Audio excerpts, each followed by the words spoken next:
Hello, everybody. Welcome back to a new episode of Tales from Tomorrow. My name is Kyle, and I will be your overseer for this evening.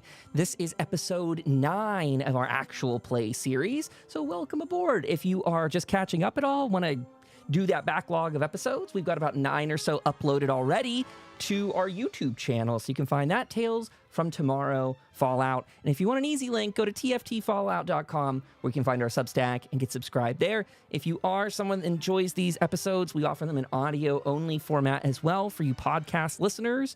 It gets syndicated every Wednesday out there, so enjoy and dive into it. We also have 20% off Bethesda code. So if anyone is interested in checking out the Bethesda gear gift shop, we get a kickback. You save 20%. Use code BTales9. That's B as in Bethesda, Tales as in stories, 9. Also, code BTales7 and BTales8 might also work, but they might expire by the time of this episode. Where we had left off last week, our adventurers had traveled up north from the Red Rocket Station, where they had gathered some supplies to build up a windmill in the town. They were looking for generator parts and other advanced mechanical assets for that. And along the way, they met the Free Radical Raiders down there. They were able to make some friendship with them, get a passcode to the West Virginia lumber mill, and actually salvage a really awesome APC, an armored personnel carrier, from that same Red Rocket Station. There was a military checkpoint there. The Free Radicals hooked them up with a fusion core, to get them back on the road. And they're on their way up to Hope when their friend Rusty Dusty Bones, the merchant, had told them about a salvage operation the Free Radicals were carrying out that had failed. Early on in the game, our players had actually found some Free Radical Raiders camped along the side of the road. I'll try and pull this up for everybody. I probably should have had this one ready first. I got a button, though, now. Whoop! There we go. That makes that shorter. Anyway, so our friends were down at this Red Rocket Station, but they've since migrated up north, and they're back at the town of Hope. If you see this little raider icon, let me zoom in on it right here. This is where they had encountered some of the Free Radicals before. They were attacked, the Free Radicals, by Mothman cultists. The remaining ones have gone to work over at Rusty's farm in sort of a collaboration with the West Virginia lumber mill. There's a little bit of back and forth there where Rusty's farm supplies them with some food. He gets supplies, gets things to trade, kind of runs his own little trade caravan. Those raiders are over there helping now. But the remainder of them, that there was also, that this thing was a small base for something over on the river, a salvage operation of a boat. So that is on the table for our players to go after, though they don't have to. It's just one of the many things that await them out there in the Wasteland. I believe in today's game, where we're getting into, the townsfolk are hosting a meeting at some point here to discuss what their next plans are. Rusty Dusty Bones going up there grants the town of Hope access to trade supplies and generally trade routes as a whole. So that's kind of a great asset for the town. They were starting to suffer food shortages and just generally a bit of unpreparedness as our players had just started to figure out how the town was sustaining itself, what their goals were. You can kind of see a great example of the town right here in the background. This is a quick little generation I did months ago, and it sort of guided the development of Hope. It's just this small little main street with a bunch of shops on it. You got the big church at the end of it, and if I press this button, there we sort of go. That's not what I'm seeing on my screen. There we go. That one's better. That map more accurately represents it.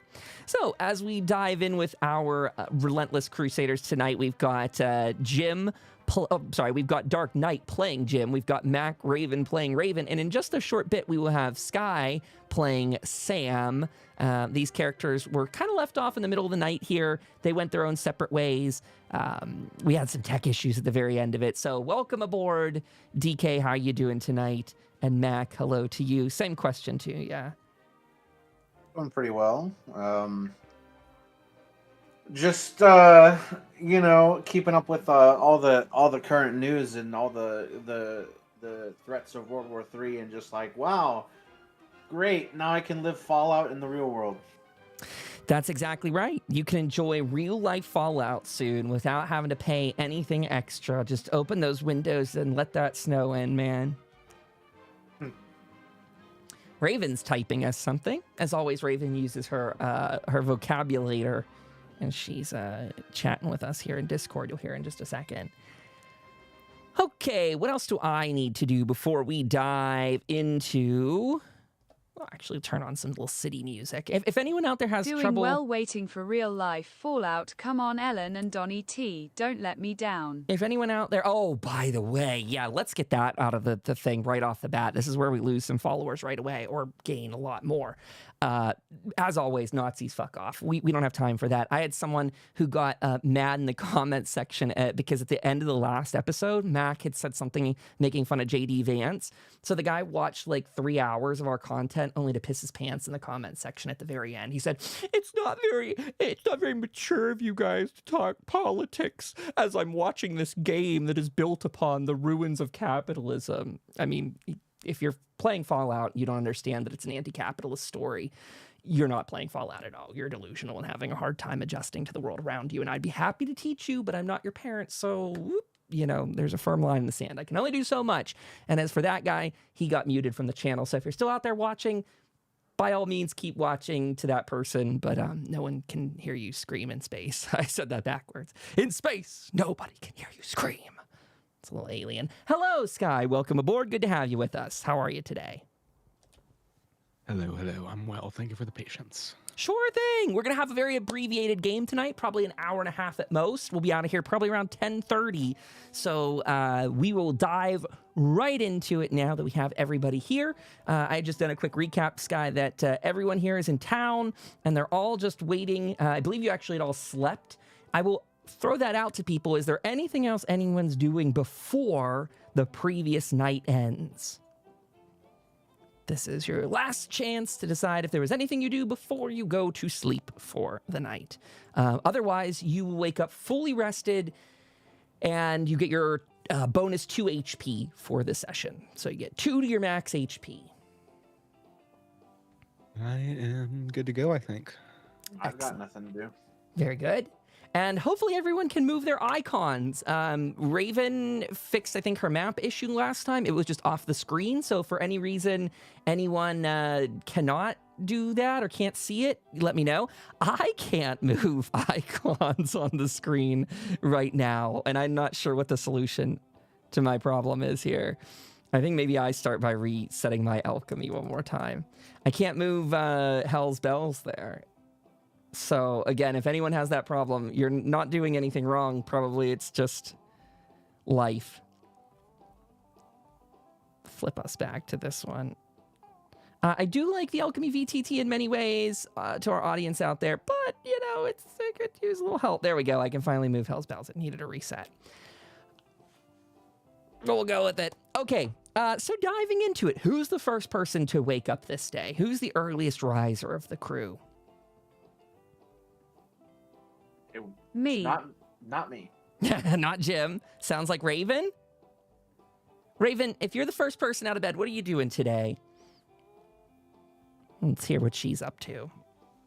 Who else? Sam, are you an early riser? Yeah, for the most part. Yeah. If it's busy for today, well, I'll wake up early. What time do you think you're going to get out of bed there? 8 a.m., earlier than that? Later than that? You read my mind. 8 a.m. seems fine. We're not going anywhere today, so 8 a.m. sounds like a perfectly leisurely time to wake up. 8 a.m. sounds good. So Sam's out of bed and on his way.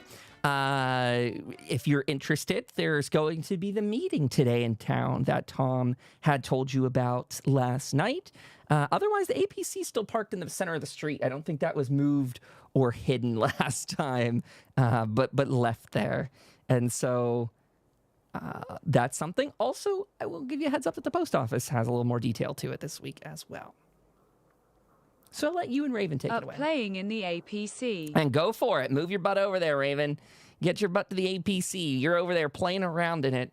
You have to tell us in chat what you're actually up to. So I'll be quiet. You guys can dive in and tell me what your plans are here. I'd say I would Probably stop and get some breakfast before this little town meeting. So Sam's See if off to the there's something in cafeteria. there. And what's Jim up to? Jim, what time are you getting out of bed today? Well, let me tell you, I've got, I don't know what to diagnose it, but I got sleep problems where I just sleep way too damn much.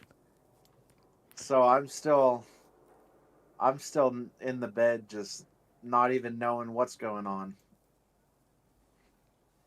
You know, Jim, you're over there sleeping. Raven's up working on the APC or playing around in it, as she said. And let's say it's probably getting closer to 9:30. 9:30. They've already been up for about an hour and a half when you hear a rap upon the door. Knock, knock, knock, knock, knock. Hello? It's open. Come in. Master Jim, hello, it's me, Alfred. How are you today, sir? It looks like you've slept in. Oh, this place is a mess. Don't mind if I do. And he begins to go and tidy up the room around you. Well, if I didn't need all this sleep, I'd be up well before they get up, but I sleep too much. Oh, Master Jim, do you need me to get you some stimulants from Jacob? He might have some pills or something that gets you going, or maybe a great steaming pot of coffee to start your day. Well, speaking of coffee, I was just about to head over and get some food. Well, I believe Master Sam's over there as we speak, and I think I saw Raven fiddling about in the APC. I do hope that's okay. Well, that's fine with me. Just, have fun cleaning.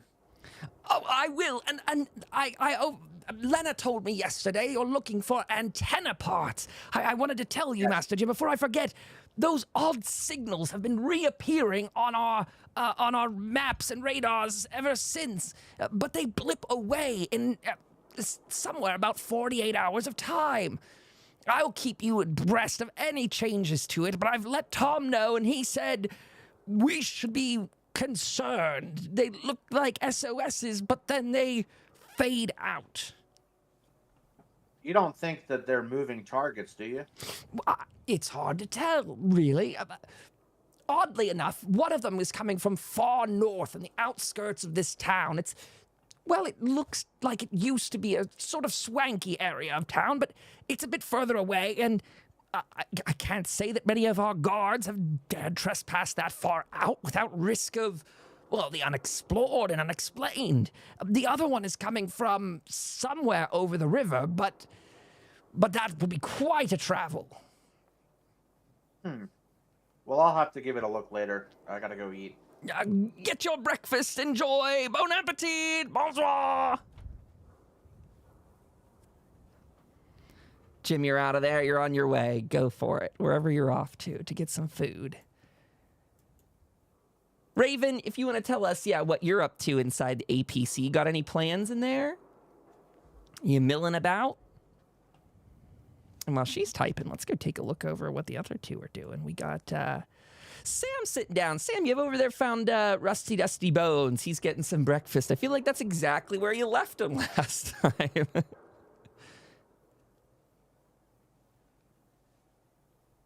Morning, Rusty. How's it going? Oh, Sam, good to see you, man. Hey, welcome. I was just going over some of the information we found out yesterday, talking to Tom about it. He was here, about half an hour ago. And I've been kind of observing some of the people as they come through. I'm not so used to being around this many folks all the time. Usually smaller trading posts and such along the way. I like that leisurely farm life.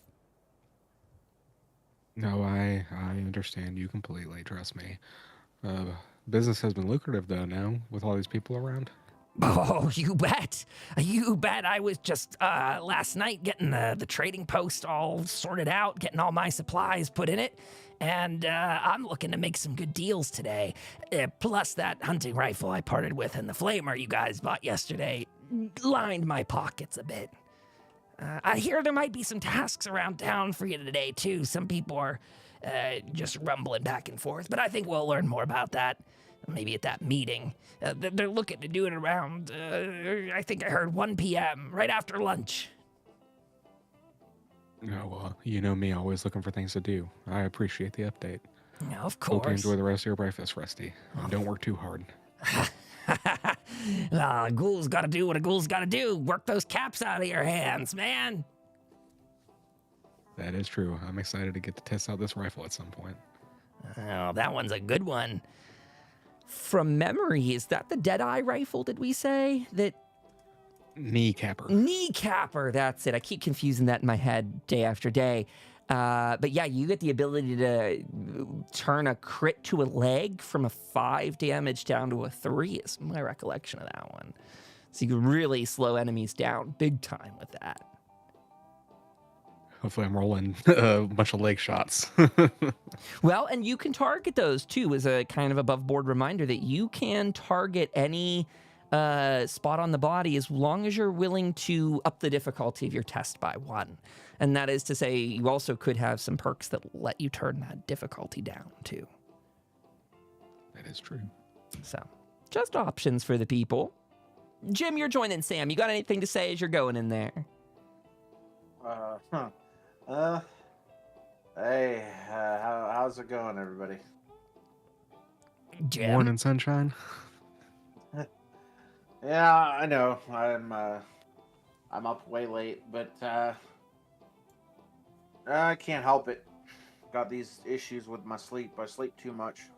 Anyway, I'm been told there's some weird signals coming around on the radar, and I'm trying to figure out what they are. I'm wondering if Tom might have more about that. Yes, Alfred said something about Tom's looking into it. Well, maybe we'll learn more about that at this fancy town hall meeting that's going on. Yeah. By the way, Raven says she's over there at the APC dreaming the time she got the gun working and hoping someday she'll get to fire it again. Wondering if the tech that people let walk around in a suit like this. Wondering if the tech that let people walk around in a suit like this.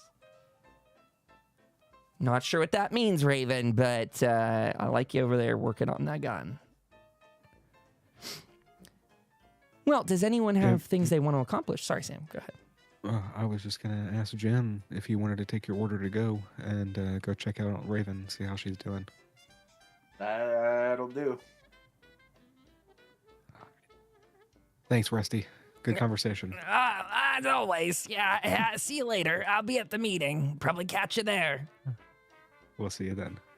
And I trek my way over to the APC, where I imagine I can kind of like see through some of the windows that like Raven is sitting inside it, just playing around. Kaboom, die bugs.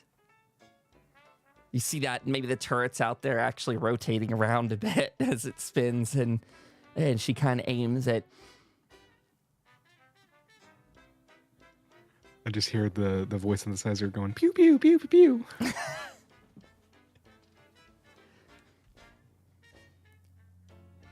And for our people at home, this APC is a double length one. If you want to check out a quick diagram I did by merging 2 of them together, you can go see it over on the Substack page.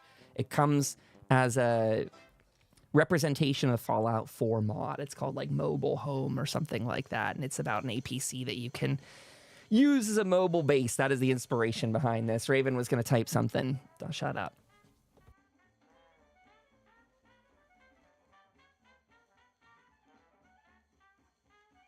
Bang, got one. Having fun in there?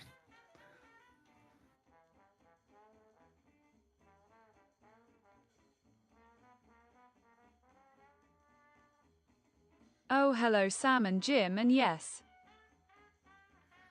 That's good to hear. Hopefully we won't be having to use that for real anytime soon.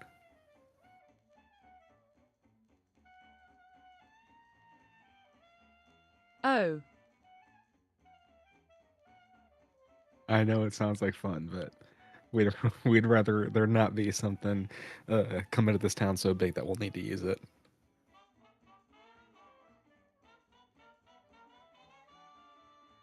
oh, okay.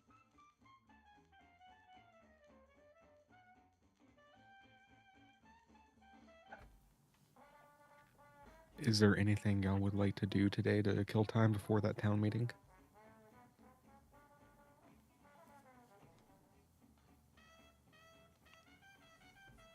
I will throw out to the group here some ideas, just to kind of fill the air here for a second. That if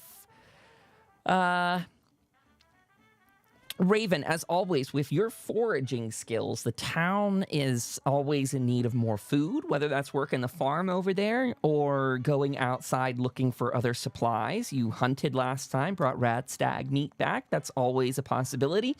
And going forward, if you choose to go out and do that and have a success with it, there will be some caps involved for you too, as well as having some rad stag meat for the road.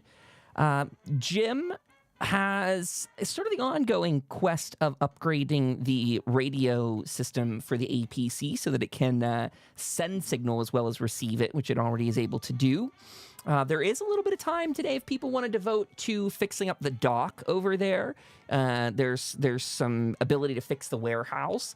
They had got the main structure of it up yesterday and are just moving in supplies today. You might have already seen some people milling about, going up and down the street.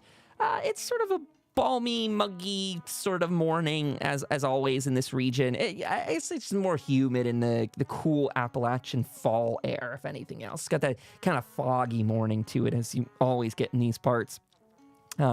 So there's, again, the ability to help with those buildings, and maybe some caps in that too. There is the post office of last time. You guys had gotten into the first room of it and found the door in the back was locked. And didn't go any further. It was already nighttime, and I think you guys were fairly well traveled out.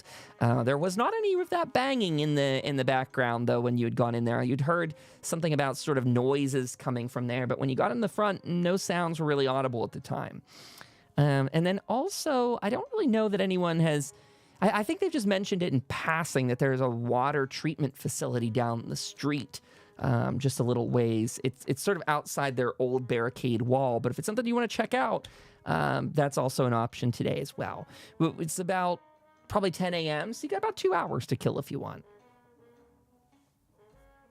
Mr. Sam, where they're army men in suits that walk around before the big boom. Do you think we should search that building? Oh, you must be talking about power armor. Yeah, there most definitely was. It sure was a sight to see. I'm surprised you haven't come across it in the Wasteland yet, but, you know, it is getting rarer and rarer as the years go by. It might be possible. I'd find it unlikely unless someone was shipping it off via the United States mail, but you never know how bad things got right before the war started. Yeah, I would like to find one someday. You and me both. That would certainly turn the tables for us on a lot of things.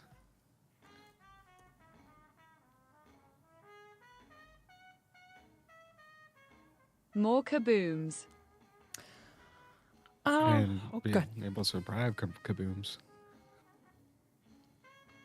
I was going to offer up if you are interested in like finding power armor generally, if that's something the group here is thinking about, I would offer up the ability for you guys to do some sort of check, some sort of knowledge check that you could get some ideas in advance of that meeting today and maybe bring that to the table as a future plan. And let me see what that could be under. We don't really have a great like insight check in this game per se that matches this kind of thing, but I think survival coupled with intelligence would be probably a really good one when it comes to knowing that. I think perception as well. Survival and perception's a good one.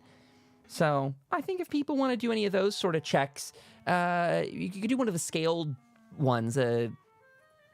Actually, I would just say it's a 1 difficulty, honestly, to get some insight on this.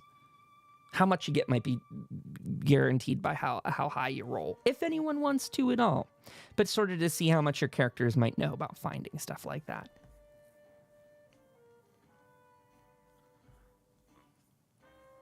Raven, you've traveled, a lot around this area. Is there, anything to your knowledge about where something like that may be? Can you think about it? Could you maybe even ask the Mothman?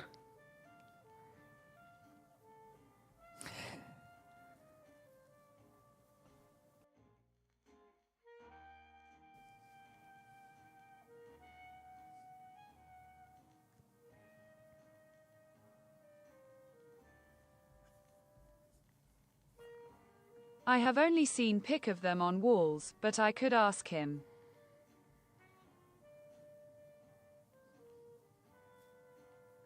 Stranger things have happened. In the meantime, while you're working on that, would you like to explore the post office, everyone, or we can finish that up?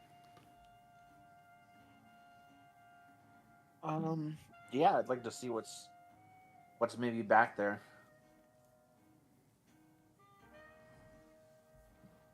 You guys can go for it by all means.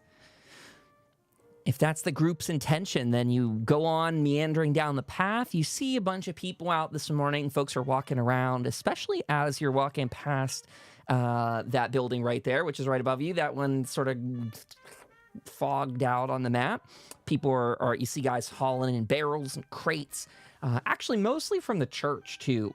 So, as some might remember in the town, the church was serving as the kind of main storage depot, to which was a little bit of a disadvantage for them because it's right on the water, and Mirelurks were coming in there, and it was a very big concern. Now they're off moving it to this different building, not terribly far distant from the water, as you can see, but it is not all isolated in one building. So as you maybe say some greetings and good mornings to them and meander in, you open up that door and you're presented with a rather stale post office. You see some arrows on the ground leading people around like what would be one of the red tape sort of lines, red ribbon sort of things. You see a counter with 2 cash registers. There's the astoundingly awesome Tales on there. You might have grabbed that last week. I can't remember. Clipboard, phone, newspaper. And it's got one of those fold-up style countertops that let you hop around the counter, go underneath of it, sort of. You can see that there's a door that goes further into the back of the facility, probably marked with a staff only. And right next to the cash register on the most east side of the map here, you see a blue door that probably goes off into a little bit of office space there. Something like that you expect. It's a smaller, less industrial door, but more like office door. What would you guys like to do? Oh, by the way, as you're getting in there, I do want a perception check from somebody here. Raven, if you want to go ahead and lead that survival perception. This to hear, you heard rumor from the people around that there was some sort of like banging that comes from this place. And also, I think it's worth saying while you're organizing that check for yourself, I think you just rolled it right there. Just as a reminder, this is sort of past what the old barricade was as well. The old part of town, just days ago, sort of ended at the building you were sleeping in. Your dorms were kind of the last wall, if you will, like where your head was on those beds. That was sort of the most exterior to town. Now you're just a little bit beyond that as the town inches out further and further.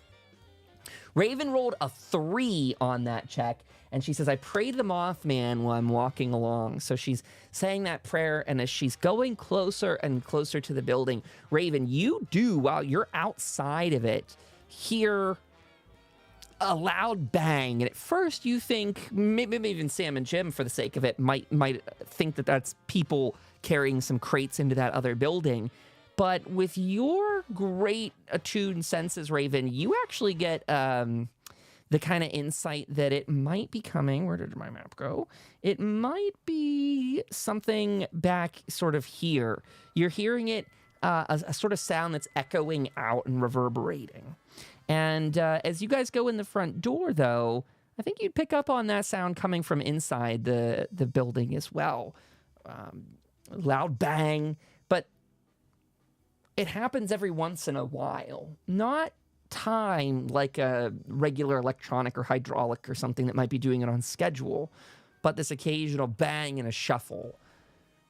Louder as you get inside. You guys hear that too? Yeah, that's I not think the so. that's not the guys back there, is it?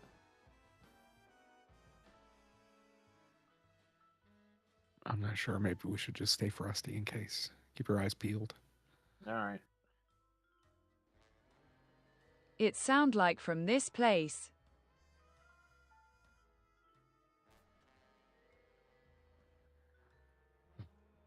I'll take point if you want me to. Yeah, that's good. I'll pull out my combat shotgun. Jim, this feels like one of them old game shows. Are you feeling the blue door or the red door? Well, Could be a death claw. red is always evil, so let's go blue. All right, let's check this first.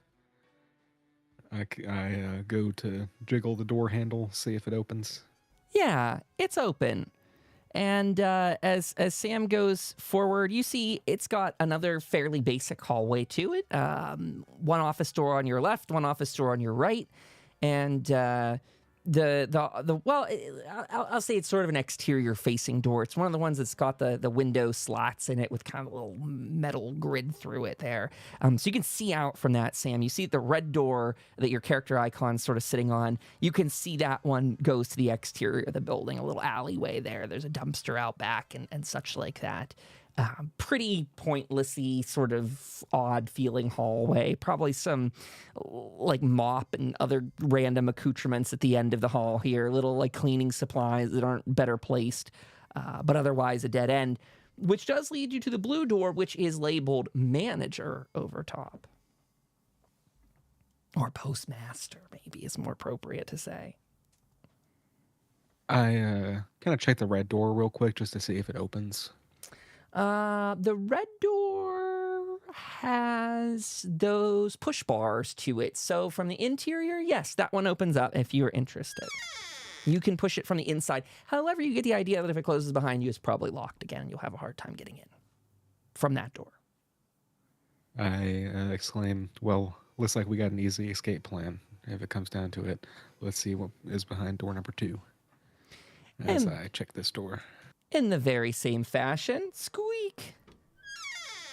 You go on in. It's a very, small office, sort of. I mean, for what it is in a post office, quite spacious enough for one postmaster. There is a terminal in the corner, which looks to be at a locked screen, and unfortunately, a body in the center of the room with a pistol in hand, implying our postmaster may have met a less than timely and appropriate end.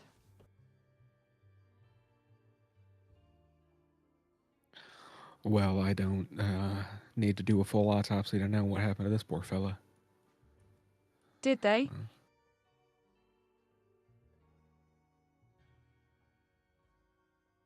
Wow. What do you think happened? I mean, If I had to guess, I'd say as soon as he got the news that things were going down, he decided to make his own peace and not let the Reds get him. well, I mean, all that time ago, that old house we investigated. You remember that guy? He offed himself too, and probably in the same reason. Yeah, same sad story wherever you go around here. It seems I've seen this 1 or 2 times. Poor Well- fellow, may the Mothman watch over him. Well, I hate to kind of be disrespectful of the grave here, so to speak, but I'm gonna take a look at this computer and see what I can find. Most definitely. And to be honest with you, I'm gonna check around, maybe check his gun and his ammunition to see if there's anything left. He won't be needing it anymore. help a GM know what gun is that exactly in Fallout? I'm not a pistol man. I think it's the generic one. Yeah, I think it's a 10 millimeter. There you go. Okay, 10 millimeter pistol on him. You can have that for your inventory for sales or otherwise. And you find a full box of ammunition on that, so 10 millimeter ammo. And if you want to roll on that now, we could just do that as well. Let me see what those numbers are for it. It is 8 plus 4 combat dice. So roll up those combat dice and let's see what the amount is for you. 4 combat dice. So 3 extra rounds. So 8 plus 3, 9, 10, 11 rounds of ammo for you, Sam. If you're grabbing that, you can put that into your inventory. And as for you, Jim, sitting down over there, you can start on a hacking test for that, which would be your science and intelligence. This is a difficulty 1 lock on the terminal. While he's doing that for a second, too, I just want to let you know, if Sam or Raven is planning on searching the room, you can roll the survival and perception test as well if you want to loot his body and other things. Jim, I search for anything useful too. Jim masterfully goes to work over there and easily gets to hack and cracks this code very quickly, and you're into the system. At the same time, you got Sam and Raven kind of leafing through things. Sam grabbing ammo, and Jim is in. So, Jim, what are you looking for now that you are on the computer and hacked into it? More like operational procedures, any sort of like, if there's any sort of like security releases or any sort of like safe opening commands or anything of that sort. Ooh, that's a really good one. That's a good answer to that question. You do see a couple options of interest to you. One implies that there is a safe in this room, probably a floor safe. Let's go ahead and say that there is a floor safe actually it's probably right where Sam's character is, like under the desk right back there is probably where it is. Let's say it's underneath the box on the map. Sorry, I'm moving you, Sam. But underneath that on the floor of the desk, there's a floor safe, and that would open that. You also see an option to release or open up the bay doors for the building. That would be in relation to loading mail trucks. So you can presume that on the other side of the building, and you'd probably all know this from your travels around America, that there are fairly similar mail buildings. You know what to expect from a post office. There's going to be a place for that, mail sorting and deliveries and the rest. So, and I would say attached to that separately, though, you can unlock the other exterior doors from that console as well. It just sort of has a, maybe sort of like a master control for the building in there. So sort of 3 options for you immediately in relation to that. Safe, bay door, exterior all. I'd like to check out that safe. Go for it. You can go ahead and spring that right now. And let's see if you want to look through it. This is going to be... I hear like the hiss open up right below me, and it kind of startles me a bit, because I wasn't really paying attention to what he was doing on the computer, so I take a step back a little bit. Pardon me just one second here as I grab you a list of things. Okay, so you open that. Who's reaching into it first? Is that Sam because he's closest, or is Jim kind of moving him out of the way, or who's reaching in? That'd be Sam. Sam, upon opening or sliding off the topper to that safe, you see 1 bottle of rum. Unfortunately, the guy never got a chance to drink it before his untimely end. You see pre-war money that's worth about 6 caps. So if you just want to directly translate that into caps, you're more than welcome to. There are a couple of bobby pins in there as well, if you want to add those.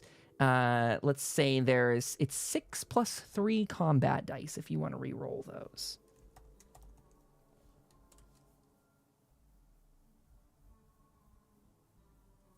3, right? Yeah, 3 combat dice. Oh, zeros, huh? So you get six bobby pins out of there.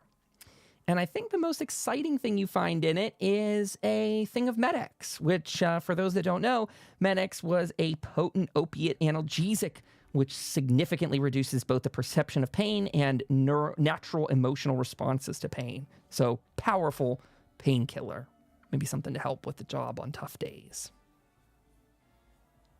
I pull out the bottle and I kind of chuckle to myself and say, "Oh man, he didn't even have the chance to crack this open." And I ask my fellow comrades if they want to take a partake real quick with me for the guy. Cheers for him. Sure. Well, I could never say no to a drink. All right, I pass the bottle all around and then finally pour out a little bit on the ground for our fallen postmaster here. For they were the strong workers of the world before it all collapsed. Mm.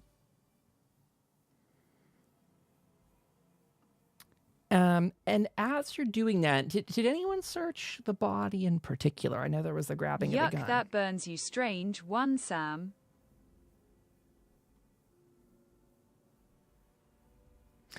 I just wanted to add that whoever did search the body, there is an ID badge from this fellow. Harrison Whitmore was the name of this post office. Senior Mail Processing Coordinator and Postmaster.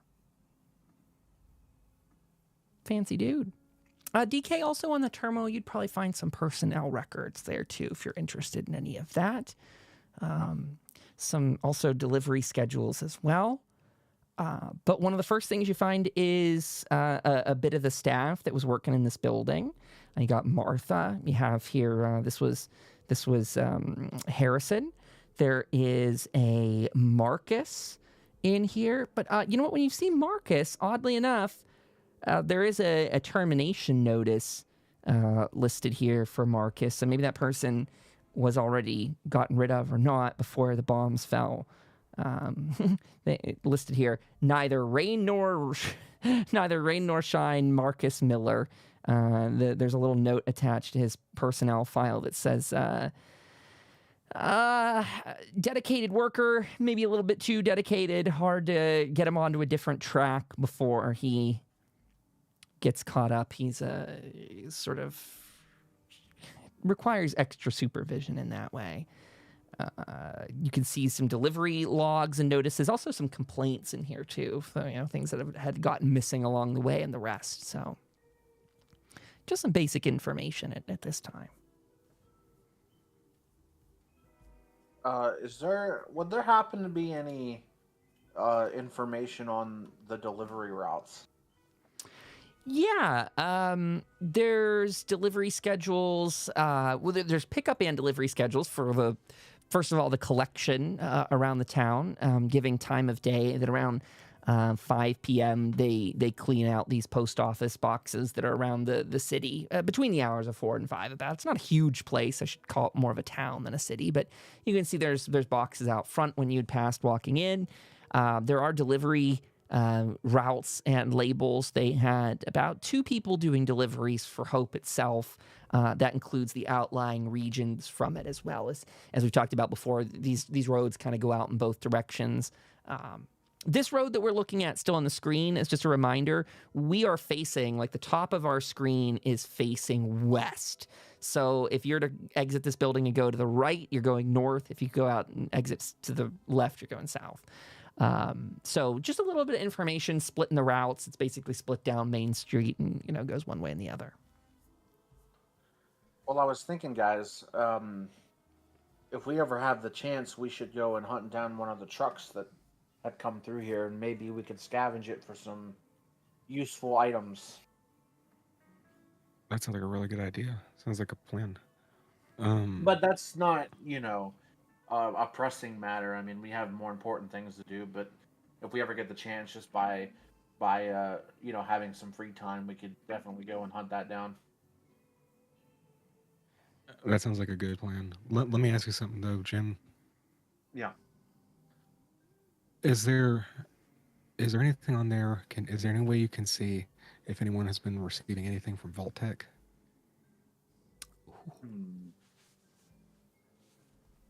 Well, if there is, it would be locked behind an administrator's thing, because I'd imagine you can't just have your normal average low level employee looking at company transactions, just so freely. I'm sure there's a way to get through it, but I'd have to crack into it and try to break the passcode.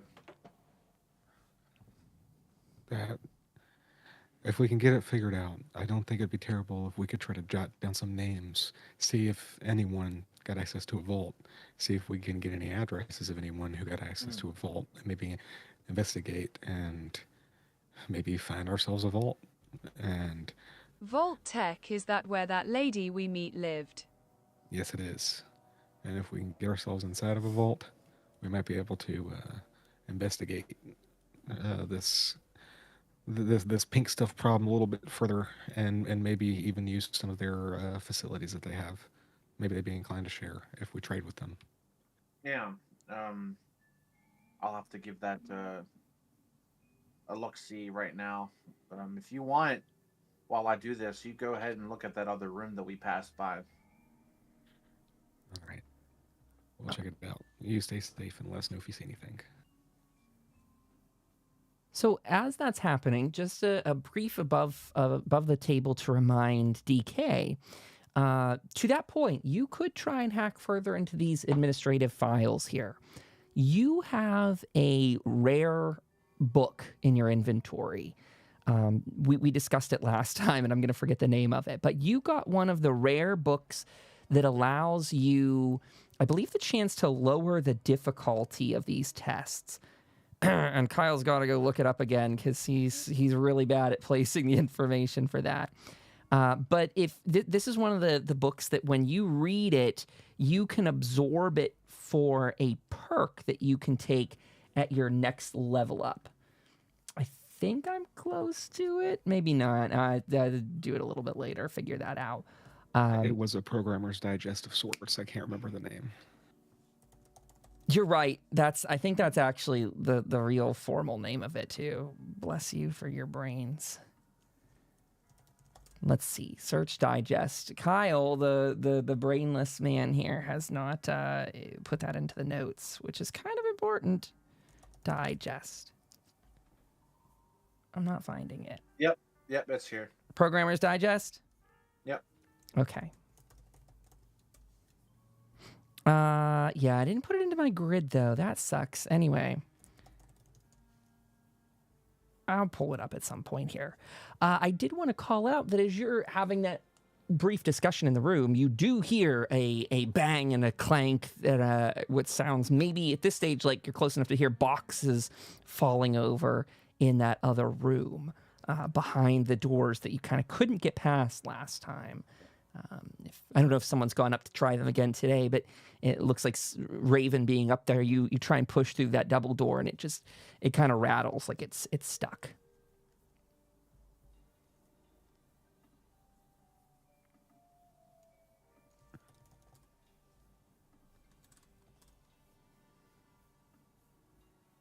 The door seems stuck, Sam. I have an idea. I saw Jim looking at something on the computer, and I go to this door and kind of crack it open. And I look, is there like a rock or something around me? I look for a small rock, that I can kind of prop the door open with. And I walk around to the back here. I see there's a fence, so I may have to try to hop this fence. It's not too hard of a fence there, Sam. I think you can get your way over that as long as you're feeling spry today. Nothing major. All right. Clear over the fence, and I come around to check out the back because I remember seeing something about the loading doors. That's right. And so Sam down here is now partaking in this lovely collapsing sort of disheveled parking lot. Some cars still parked there, maybe people that were doing their jobs, maybe one of those belongs to old Harrison there. But you are right. There is a double door back here, and I don't know if anyone had popped that open. I'm not sure if Jim had gone ahead and done that, but if either of you, if you're interested in telling him to do it, he can, by all means.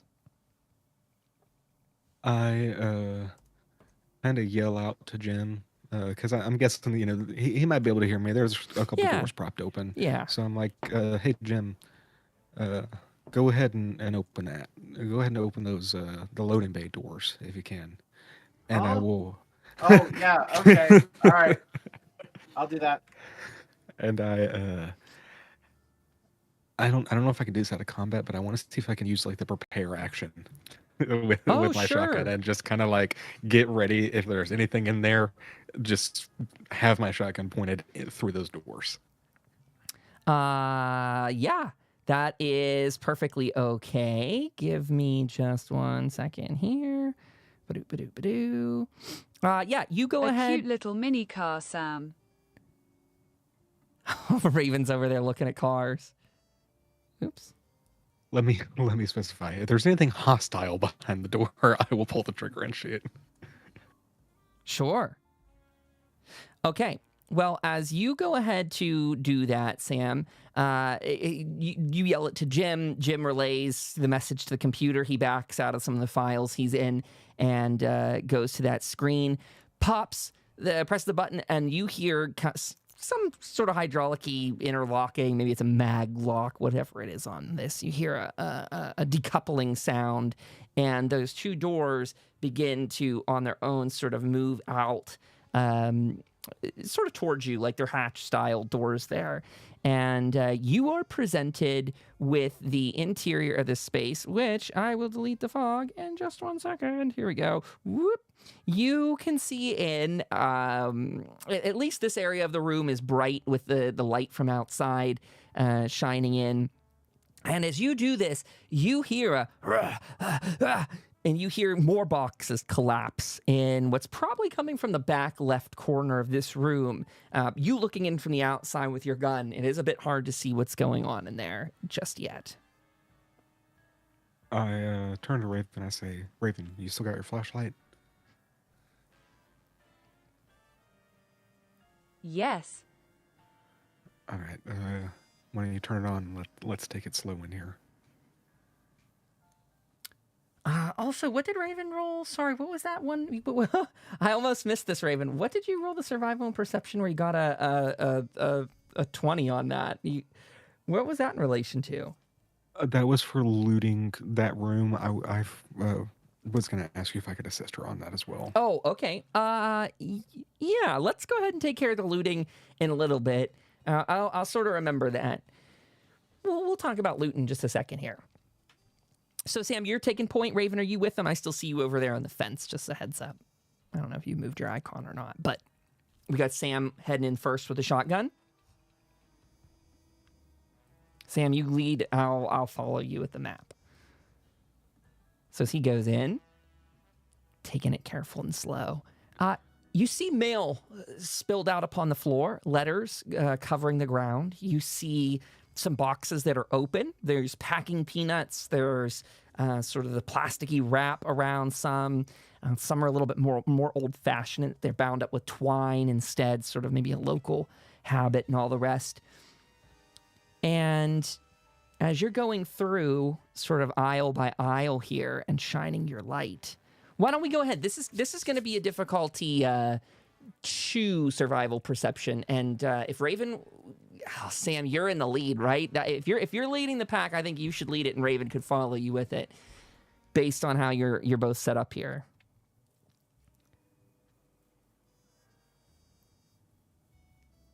Oof, oof, oof, oof. Okay, fair enough. And Raven gets a success. Okay. So with that, Sam, you're headed down an aisleway there, and you kind of see really next to nothing. Raven, I'm going to say you're choosing to go a little bit further in after you read that one as well. If it's okay with you, I'm actually going to scooch you up a little bit so you two are kind of going a little bit in opposite directions here.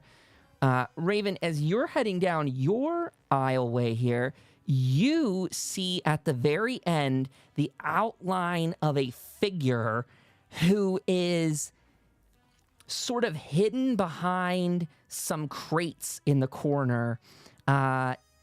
You can tell pretty quickly that this looks to be a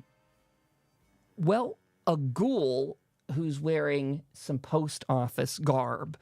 They are hiding and sort of holding up a box in front of them. And about this time, we also have Sam, who's kind of cleared that area and maybe turned his flashlight in that direction. Let's see why the map's not reflecting with our guy there. There is a ghoul on my screen. Sam, there's someone here look like ghoul, not sure if like Rusty.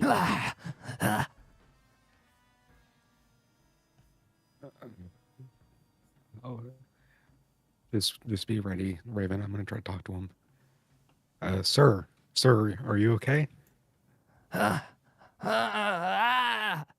Sam, you can try and roll a speech check on this here. What you gather initially from seeing him is, again, post office attire. He's got the uniform on, and again, he's got his hands on a box, and he's whipping it out, his eyes back and forth to you and to Raven. And what do you ask him again? If he's okay? Yes, sir. Are you okay? Are you feeling all right? And he takes that box and he sits it up on the shelf that's near him, to which it promptly falls through and onto the ground. Ah!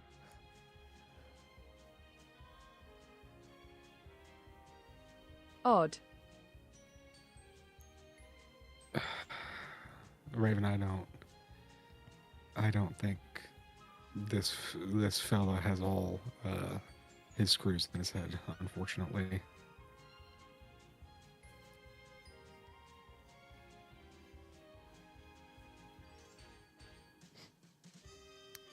What's your approach with this guy?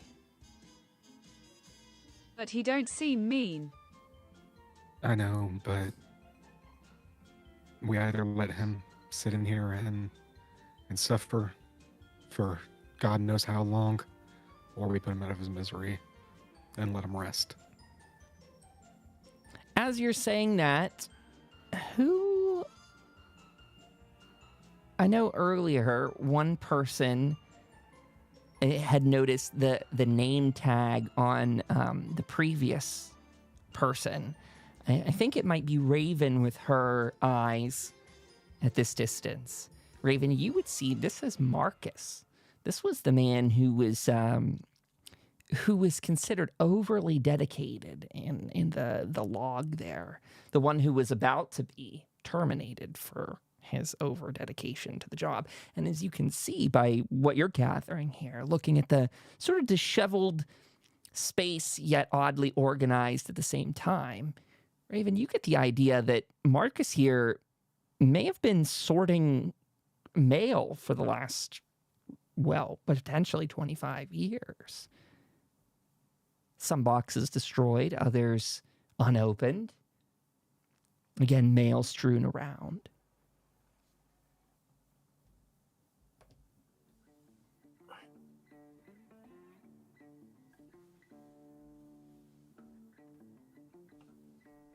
Hold on, Sam, maybe we help put box on shelf. I think his name is Mark. If you'd like to go ahead and help him, by all means.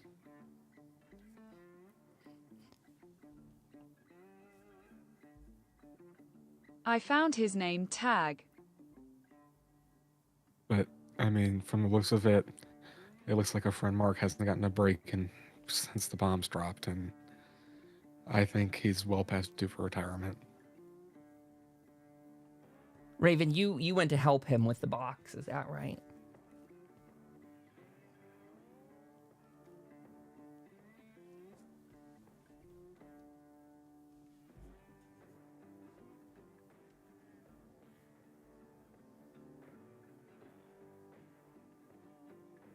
Raven walks over to put the box on the shelf, picking up the box that had just fallen through from Marcus. And in fact, Mac, you have the ability here, seeing that there's sort of a fallen-in portion of the shelving unit here that he keeps trying to reuse.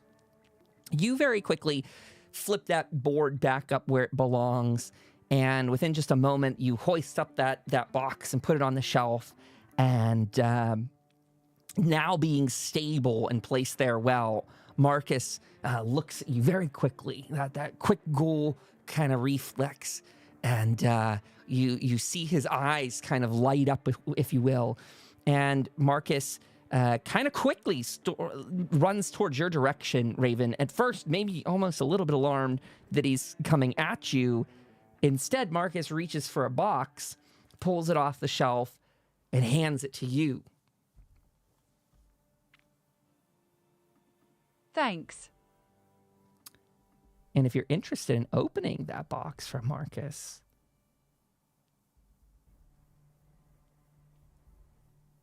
you'd be able to do so.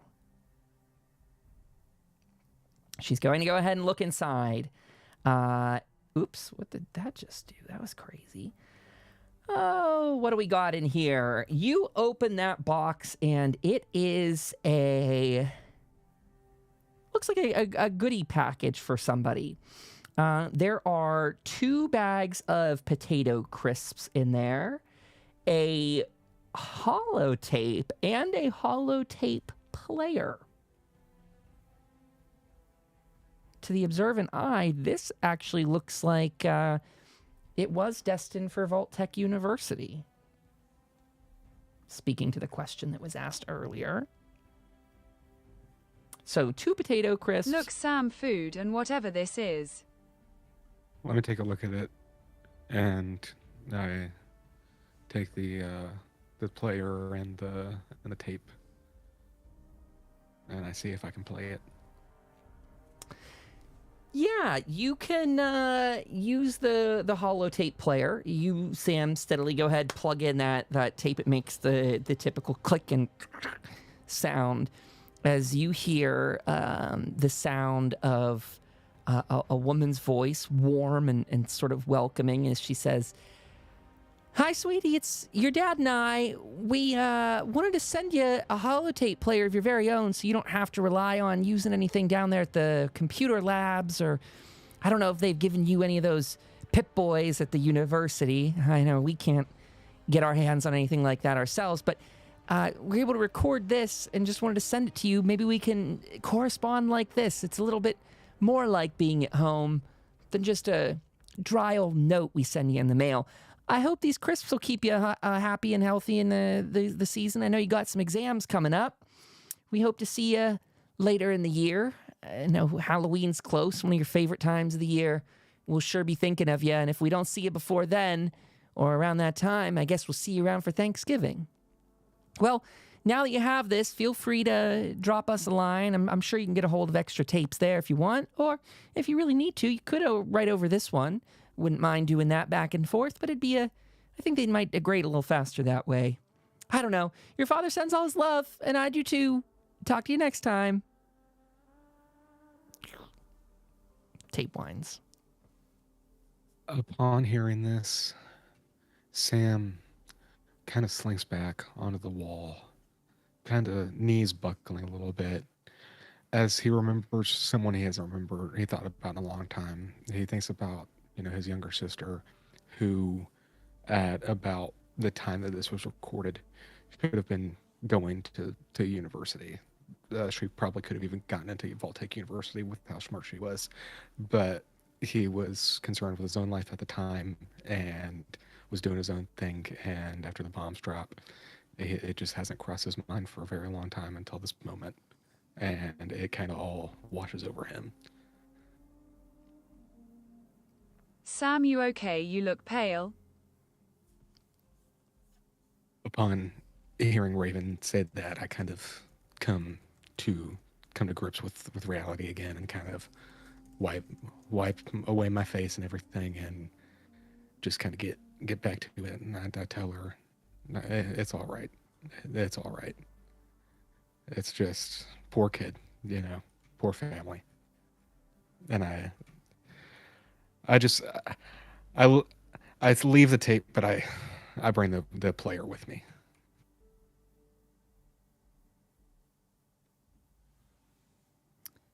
Sam, you get a luck point restored for your reminiscence.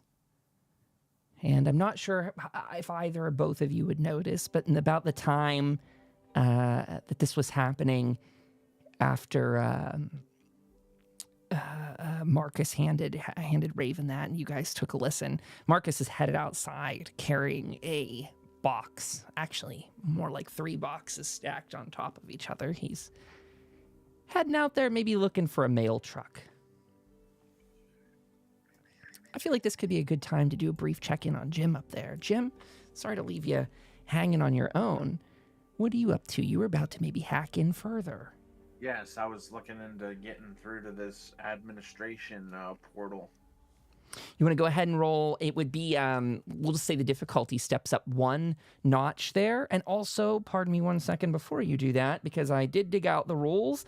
For the Programmer's Digest, this is completely your choice, but if you choose to use this book or magazine, you use it when you fail a science test to hack into a terminal. When you'd otherwise be locked out, you may choose not to be, allowing you to make another attempt.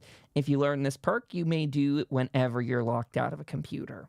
So this is something we're going to be really flexible with how he uses this, because I'm not going to do one of those things where it's like, well, you didn't fail a test or whatever. We can do this in a way that maybe, just to flavor this as an example, but if Jim does get locked out of this terminal or any other, he could consult this book at least that one time for extra advice and such to get through a terminal. And again, whenever that time is that you use that book, that perk will then be available to take upon your next level up as a permanent addition to your character, making you quite an efficient hacker.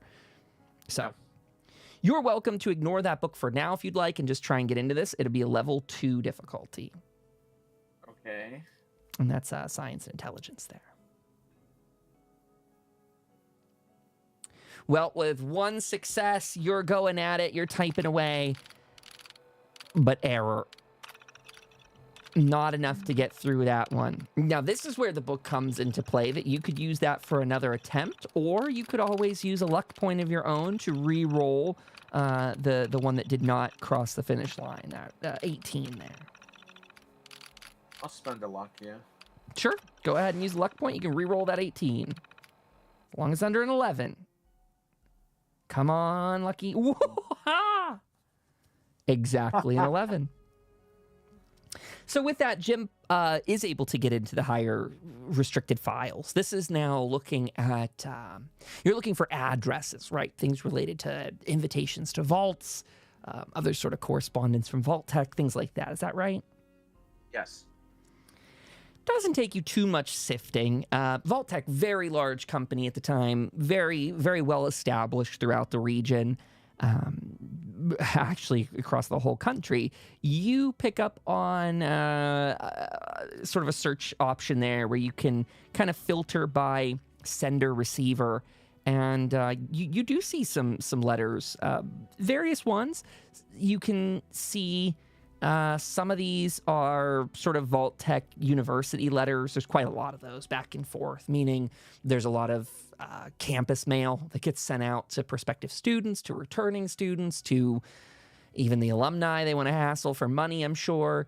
And then you also see a bunch of correspondence that's simply going to the campus and being routed through the campus. You see other Vault-Tec letters that seem to go out to some of the more kind of affluent areas, and you can kind of just gather where those places might be based on some of the postal coding in there. You're not new to the Appalachia region right now, and kind of get a good idea of what's what. Some of it, I'm sure you have no idea about, but yeah, there's definitely some heads or tails in here that could be chased in different directions. If you're looking for anything in particular right this second, you can let me know. Or otherwise, we could simply say that Jim has a lead for things in the future, but I'm open to anything. Well, I was trying to figure out if there was any addresses to people who were either in the vault or were offered access to a vault? You probably wouldn't get that information from this terminal. The best you'd be able to gather would be where the correspondence is coming from or going to. So there would not be copies of the letters in here per se, but you'd see things that like, considering there's such a large company, there's probably like mass mailing registrars there as well, like lists, that lots of people are getting mail. You get some maybe places in town. There'd be some houses around here that had gotten letters like that. But what the letters contain, a little bit of a different story. I think in the future, though, Jim might be able to scratch down some addresses into like a notebook or something like that for some places to pursue. Okay. I will also say, based on the time of all of this, you probably eaten through maybe about an hour's worth of time here. Maybe, I think that's probably pretty fair. Opening doors, going around, taking it fairly slow at points. So just to give a heads up that you probably got about, we'll say if you want to get there in time for the meeting, just a little bit less than an hour. If you want to keep poking around here, keep talking to Marcus, keep looking through the systems, or continue looting things. In fact, as we jump back to... Well, Jim, you can decide what you want to do if you want to keep poking through stuff. At the same time that you're doing this, though, I think Raven and Sam hear some boxes drop in the parking lot as good old Marcus comes back in to grab a couple more. Hey, where is he going, Sam? I think he working like an old life. This is fascinating. I really think maybe we should tell someone about this. Not to, instantly put old Marcus here to work, but he seems pretty happy to do it, and maybe he could be of use to the town. Did we make new buddy? Perhaps. Sam, he thrusts a box in your direction here, and this one's a rather heavy sort of box. It's one of those cardboard boxes that's sort of reinforced and has I don't know. You think there might be some interesting stuff within it. How do I describe it? Yeah, you can just tell this exterior is just very well sealed up. As he hands the box to me, I grab it. It kind of falls down a little bit, just because I didn't expect him to even be able to carry something that heavy. So I turn and I set it down on this table here and get a knife and kind of open it up to see what's inside. As you open it, you find that there's a couple smaller boxes within. As you start cutting those open as well, you find that this is an ammo supply cache sort of setup, wherever they were sending this to. This has some 38 ammo in there. If you want to roll 5 combat dice to see how much of 38 you get. 0.38, sorry, I don't know how to speak. So that's, 10 plus however many dice, which you just got 4 on. So that looks like 14 ammo from that for 38. 10 plus, yeah. Let's see, I'm not happy with this auto roll thing. Give me some good stuff. Oh, oddly enough, maybe adding a little bit to the weight here, you find some flamer fuel in here that would probably go to, it could go to a Mr. Handy, or it could go to Raven, who just happened to get a flamer the other day. This would be 12 fuel plus 6 combat dice, if you want to go ahead and roll that up.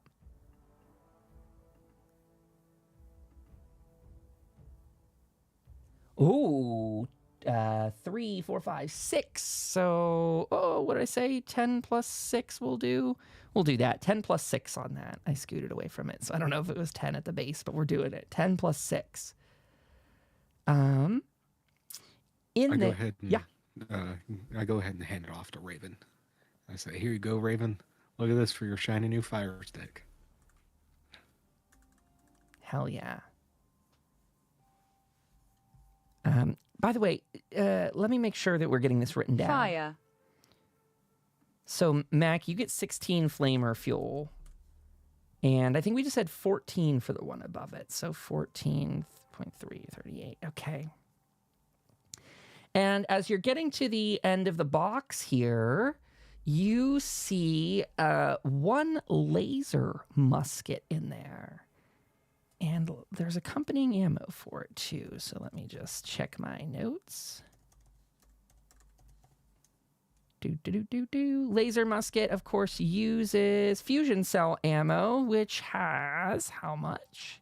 14 plus 7 combat dice. So 7 combat dice, please.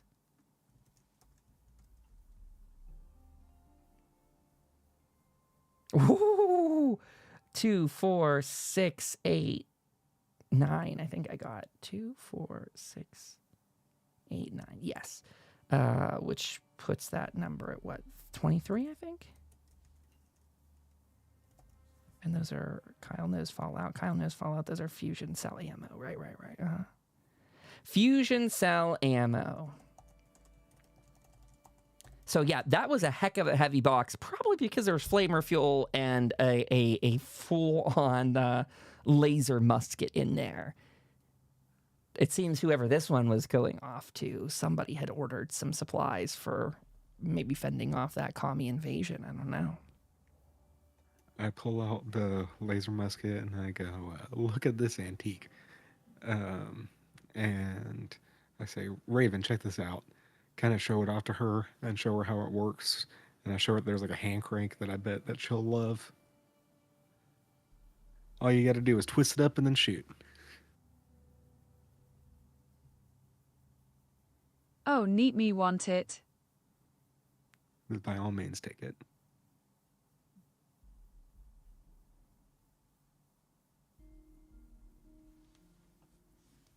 So with that little discovery, it seems Marcus might be earning his keep after all. Rain nor shine, Marcus. Still working in the afterlife. Sorting mail. And from what you all gather in this room, Marcus may very well be a useful sort of asset in your future, as Sam may have mentioned a few moments ago. He seems contented to keep doing his job, and I think you might be able to use him if you can get some higher charisma check sort of situations going on with him. Marcus might be able to help you guys find some interesting pieces of kit in this room, especially over time. And maybe if you can figure out some way to direct him to any of that. Maybe some sort of protocols, or, for example, if you could maybe figure out a way to request specific labels or things like that from him. Just to give kind of ideas. Maybe if you sort of pursue that idea of Vault-Tec or maybe West-Tec or sort of any of the big players, if you were to kind of ask Marcus for any of that sort of mail that might be stashed here over time, he might be able to fetch some of that for you. I take all those thoughts into my head and collect them. And now that Marcus is kind of open and around and kind of walking around, I figure that he needs some protection. So I take one of these empty cardboard boxes and I cut it up and I make a little sign that says something along the lines of, "Hello, my name is Marcus. Please don't hurt me, I'm friendly. I deliver mail," with an exclamation point. and I find maybe twine, rope, tape, whatever I can, Sure. you know, that held up boxes back here, and I put it around his neck. Marcus, as you go to do that, is just a little bit surprised as he doesn't resist you as you go ahead and place that around his neck. At best, it's a distraction from him reaching up for other boxes. They're slightly out of his reach. I think I'll also point out, for the sake of giving this room a little bit of scale, I think people at home maybe should also know that I do these maps as sort of representations of spaces more than concrete grid by grid sort of things. These buildings are just to get people's brains juices flowing. This room probably is a little larger than it looks on the screen, and I think that some of these the racks of boxes may go up a little bit higher, where one might need a ladder for some of the stuff, especially for part of the room that has undelivered packages. If we kind of look at the map in a little zoomed in detail, let me do that quickly. Even just for the loose idea of it, I've kind of made it so that there's some empty boxes in the bottom left. Those might be things that got returned or otherwise were found to be damaged, and all the rest. There's an area of unsorted, undelivered mail, completely pristine in the original packaging, you know, just waiting to have been put onto mail trucks and sent out. Kind of a mix of mail there. Some things that he's sort of damaged over the years, moving back and forth. As you saw with Raven, he was having a hard time getting one of those shelves to actually work for him. He's used to putting things on it, but not capable of dealing with the damage to it. You both would gather that there's probably a decent supply of goods in this room. And for any willing adventurer who wants to spend quite a bit of time unboxing, you know, maybe a huge fortune from the pre-war era could be here, theoretically. Or a bunch of junk mail.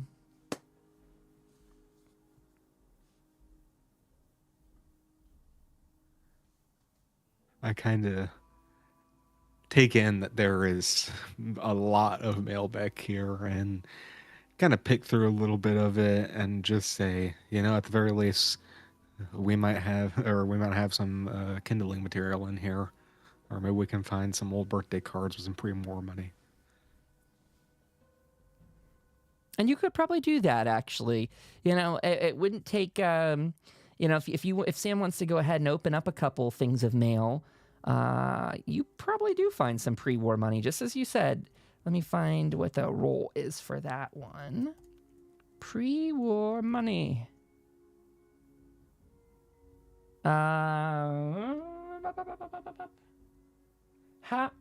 What the heck is this roll? 5? 4d20 worth of caps. Okay, there you go. Sam, why don't you roll 4d20 then? 4d20, not combat dice, but d20s. Oh, math. Why did I do that like I was expecting it not to give math? So we got 18 40? plus 16. Oh, sorry, I didn't even see that. Yes, 40. You got it. Sam Sky can math. 40 caps worth of pre-war money in there. So years of retail work. He's using his brain, folks. Using his brain. So at this stage, this is a little bit open to you. You know, you've gone through, you've unboxed things. Your time is getting a little bit short for the meeting. So if anyone here sort of wants to regather or anything like that, you know, Jim's still, I'm guessing, typing away at the computer. We haven't seen him come back through just yet. And Jim, if you want to be working on anything in particular, I'm all yours now. I'm guessing that Sam and Raven might be getting their shit together in the back room here, deciding what they're going to do next. Jim, is there anything you want to do right now, by the way?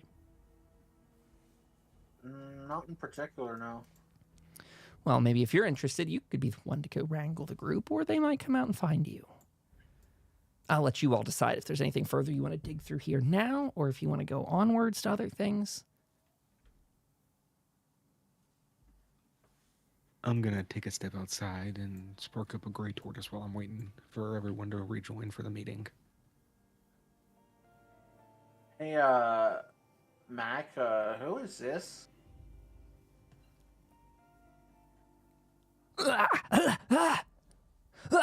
Marcus runs over to you, Jim.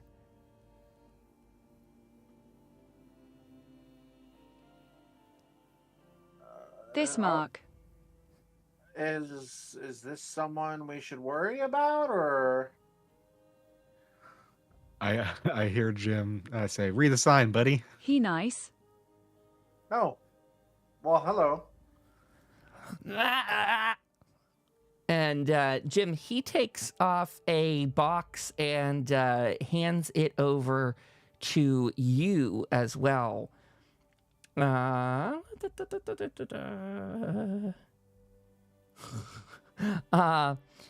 You give gifts. Jim, if you're interested in opening this package he gave to you, Yes, I'll open. you are met with a... You know what? I got it right here. You are met with a handy first aid box. And within that, you go ahead, you open that up, and you find one stim pack in there. You find I think it's a bottle's worth of Daddy-O. And maybe most surprising is that underneath of the first aid kit itself is 40 millimeter grenade rounds in there. Famous for being safe to ship in the mail. You find 2 + 1 combat dice worth. 1 combat dice, please. All right. Die.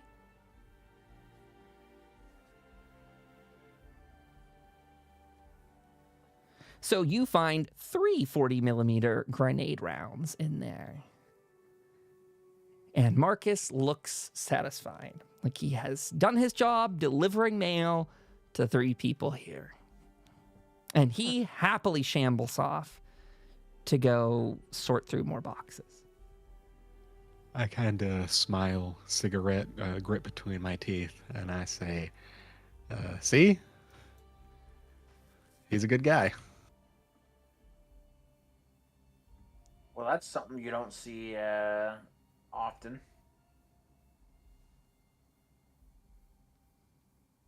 Can we keep him, Mr. Sam? Yeah, I'd say so. He seems pretty friendly.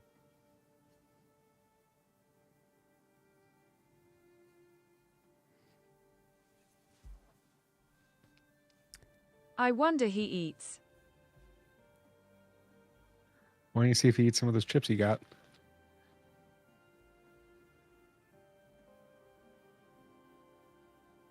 Raven, if you're going to feed him chips, why don't you go ahead and roll us I think we're just going to default down to like a speech and charisma for that, just as a little thing to see. Hey, Mark, you want some chips? You could roll your barter for it, too. Speech, barter, both are going to be dictated by charisma.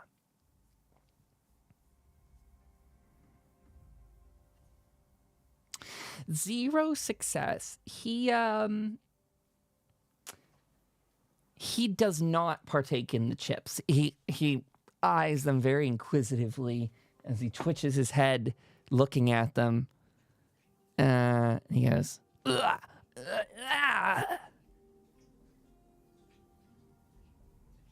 Maybe he would like to eat Jim. Oh, whoa, hey, Mac.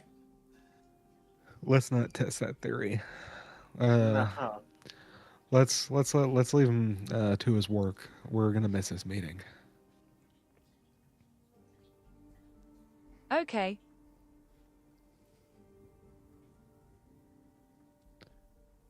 I decide to take the easy way this time and not hop the fence.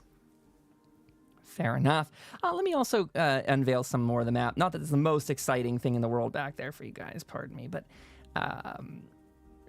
you just kind of see that this is a little bit of a side street that goes around. You might remember that was the house that you'd met Alfred in over there. So let me just take this out for the chat and the audience too. That they're just back here. This is kind of a side street that probably loops up and around here somewhere. So you head on over to the church after a fairly well organized morning of mayhem, mischief, and adventure. You find, as you're going down that path here, let me get that more centered on the screen. You see your good friend Alfred out front of the church, greeting all kinds of townsfolk. There are a couple of the sort of militia-style guards for the town there. People just kind of overseeing and keeping the peace. Some of the police protectrons wind up and down the streets here, just keeping general surveillance over the area, keeping an eye out for any kind of Mirelurk activity or any kind of raiders or anything like that. As you get close, Alfred greets you, goes, hello everyone, it's lovely to see you. Oh, welcome in. And he's doing that to so many people that come by. There's a little bit of a crowd surrounding the APC there, too. People who are coming through and are giving a look at it. And when I say people, these are kind of the other characters of town we don't get to interact with as much. But some of the construction workers, the farmers, the guards that man the barricade, we know a lot of the trader types like Terry and Tom and Lena, who are all attending the meeting today. You see, actually, Lena and Rusty are coming up together. And I don't think I have him on here, but our good friend Chuck, who you brought to town the other night, he's here as well. Let me see if I can find him. He might be called a merchant. Yes. Boo that he doesn't have a pretty picture, though. I can fix that now. I've learned how to do that. So where is he? He's just going to go on here as a token, maybe, so I don't forget him. There we go. Boy, Alchemy, you've been fighting me tonight. Thank you for letting me put him down. My goodness. So he's inside there as Rusty and Lena walk up. Alfred greets them. Oh, it's so good to see you, Master Lena. It's a lovely day. Oh, it's a perfect time for a meeting. I love a town hall meeting. Is there anything you all want to do as you go in there? I'll just also set this up because I'm seeing your characters in there. That if whoever's walking in, you do see it's kind of a crowded house at the moment. Probably a good 10 or so people are already crowded in there. The town has maybe 20 or so residents at this point. You got Tom up at the very front. There's sort of Hell's Bells standing off to the side, sort of manning the door to the supply room off to the side. And you see the mayor, Protectron, up there at the center, and he's sort of standing fairly idly behind Tom. On occasion, he says, "Greetings, everyone. Greetings. Welcome to town. I am the mayor." Who's doing what now as you go on into this room? Anyone doing anything in particular? I kind of walk in and take my place at the side here. I noticed that pretty much everyone from town is in here, so if something were to go awry, it could really be dangerous. So I kind of post myself in front of this door. I imagine there might be like some stained glass window that I can kind of peer out of and just kind of observe everything both in the church and around it. Yeah, that's a great point. And sort of to put Sam at ease a little bit. I don't know if this would be enough. But again, those other police protectrons are out doing sort of ambient scans of the area, keeping sort of general eyes on things. There are still some guards posted up in places, like outside the cafeteria, outside of here. And but you are right. It's definitely a skeleton crew in the rest of town. Alfred, you can kind of gather, probably went around and hurried people together for this, and even he'll be inside joining you all probably shortly. I sat in the back eating my chips. Raven's over there crunching away. And Jim, what are you doing? What position do you take in a place like this? I'm just sitting next to Raven, just waiting to get things in motion. Lena comes up past you all. She's sort of shimmying her way through. Good to see you all. Good morning. Great to have you here. Thanks for being here. She's talking to some other people. Hey, thanks. Jim, Sam, Raven. I got Rusty here with us. Alfred's out there. Hey, Alfred, can you get the rest of the people from the APC? Tell them it's time to come in here. They can Google that piece of tech later. Maybe actually go out there and get us some antennas for it, too, if they got nothing better to do with their time. Pardon me, I'm going to make my way up to the front here. Take a seat. And she goes on and does so, and Rusty kind of just, gives you a hello, and he goes on with his way, too. as you all are sitting in here, like you kind of already acknowledged, this is a sort of a who's who of who's in town. Pardon me, didn't move him up here, but good old Terry comes in through. Maybe he was selling some things to people outside of the APC back there. Trying to hawk some wares to the people that are there. He greets you. Sam, great to see you. Hey, it's good to see you guys. Welcome. Good to have y'all. And he plops in and takes his seat. And unless anyone has anything urgent they want to throw my way, we'll just dive into the meeting because Tom quickly calls it to order. As Tom, he goes, "Hello, everyone. Welcome on in. Come on in. You can close the door whenever you're ready. We'll catch up our guards here and security afterwards. Some of them already know what we're going to be talking about today. For the people that are just new here, seeing him for the first time, I don't know how many of you. Chuck, I see you out there. This is our wonderful mayor. He is Protectron that some of our friends brought over to town. He's got some great programming. It's helping us organize some of these endeavors, and that's what we're going to go over today in a town hall fashion meeting. I want to go through some objectives we got here for the future, as well as, well, what all you need. I need to hear from you. I've been playing a little bit of de facto mayor of the town,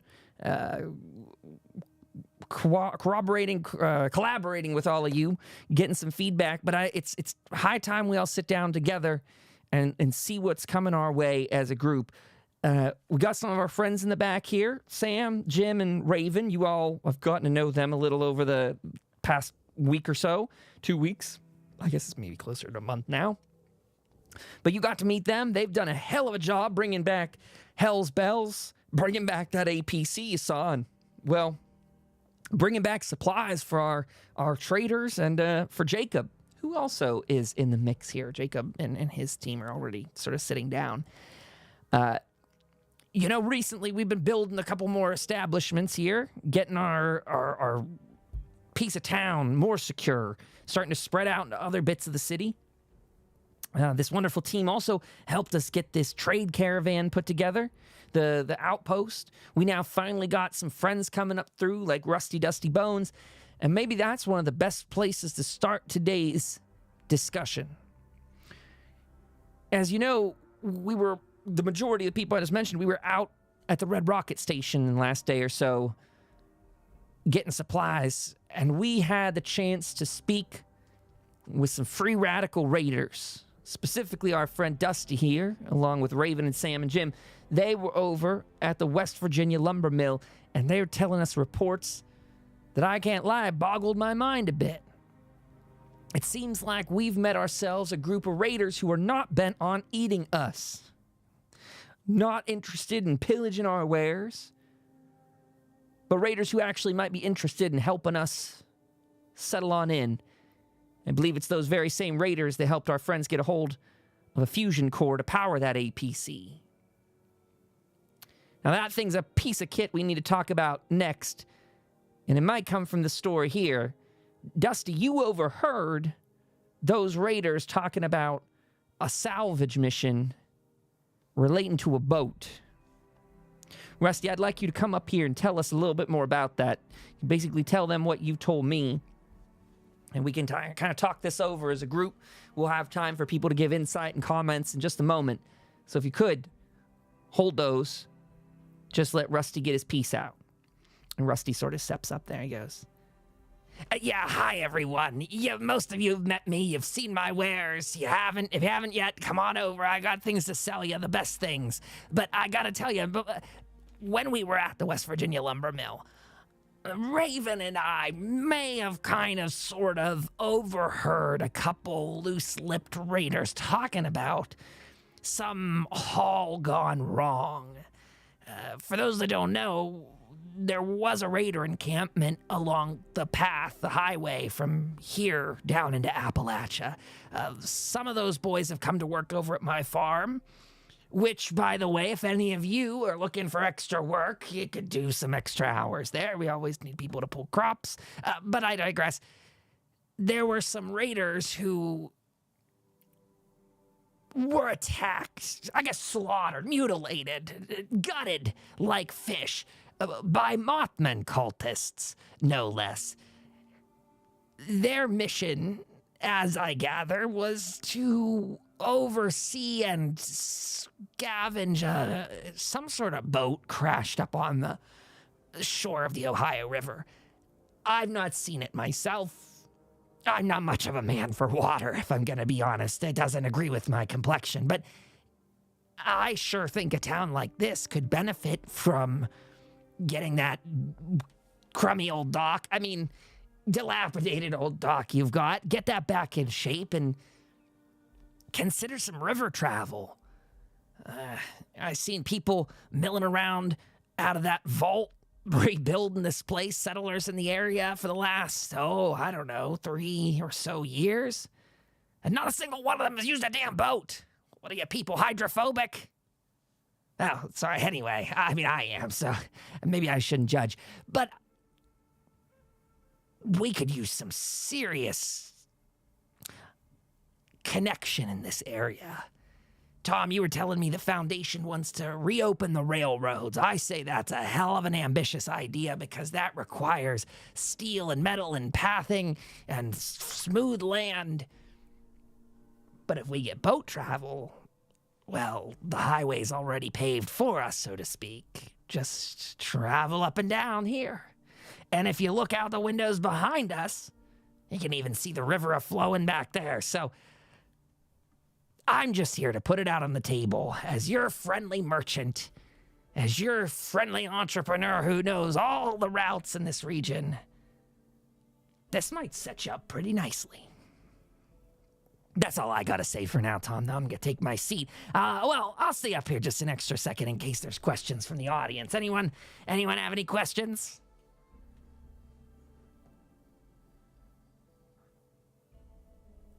This is to all of you if you have any questions. No. So we're thinking about sending the whole team after this. Perhaps most of the town. I don't know if would your town be ready for that sort of endeavor? He kind of looks over to Tom for a little bit of guidance on that question. Tom goes, well, I don't know if we'd send the whole town. We got a lot of people here who probably shooting isn't their primary focus. So probably not everybody. But we don't have eyes on this location. We don't know if it's swarming with Mothmen. We don't know if there's 2 people. I don't really know much about what's ahead of us other than Rusty's report here and what Raven may have heard that it was enough Mothman cultists to take out part of, well, I guess 2 groups of raider parties. So not nothing, but we do have the APC. We've got some Protectrons. We do have some soldiers here. Sam, you were going to say something. That does lead me to my next question. Perhaps we send out a scouting party, get some eyes on this place, get an idea of what we're looking at, and then truly make plans from there. Because, you know, it's not necessarily worth risking everything we built if we're not truly prepared for this. Rusty says, well, that is why I handed Raven that flare gun. Raven, I hope you still have that. It was my thought that if you all are gonna do a sort of an assault on this location, that you should get some eyes on it first, and maybe you could have one of your scouts even relay some of that information back from a flare, telling them whether they should proceed or not. It's a hell of a bummer that you can't send signal from the APC, or we could do some regional coordinating through that radio system, but them's the ropes.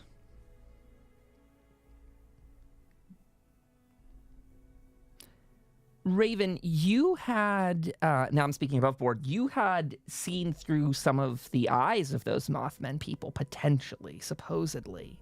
I don't know if that's something you want to share with the team or not, but you had a count on how many people you had seen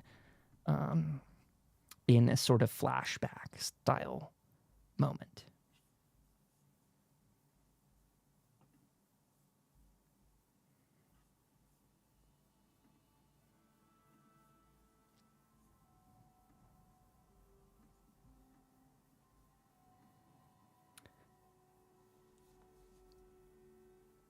Tom sort of leans forward and says, I really do think we have enough manpower and probably supplies to lead an assault on something like this. Rusty, do you think those raiders, or I'm sorry, the cultists that are there, you think they actually know of any of us yet? That's admittedly my biggest fear. If they were to know of us in this area, well, that could be bad news.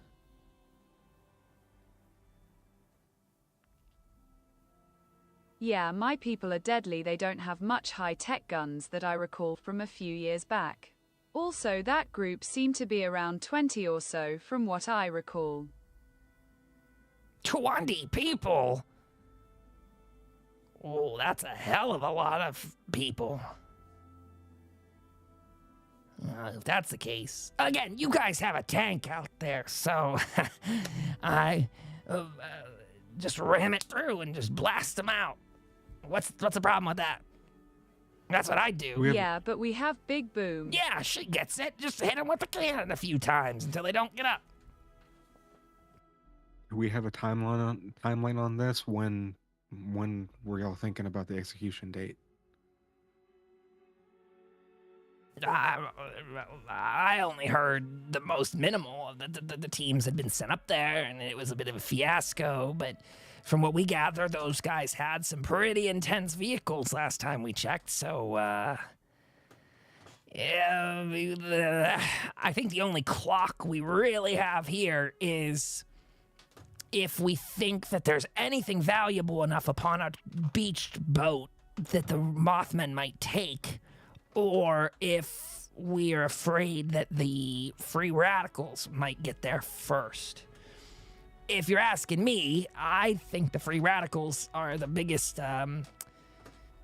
maybe risk of the boat traveling off. We don't even know what shape it's in. It could be destroyed on the shore.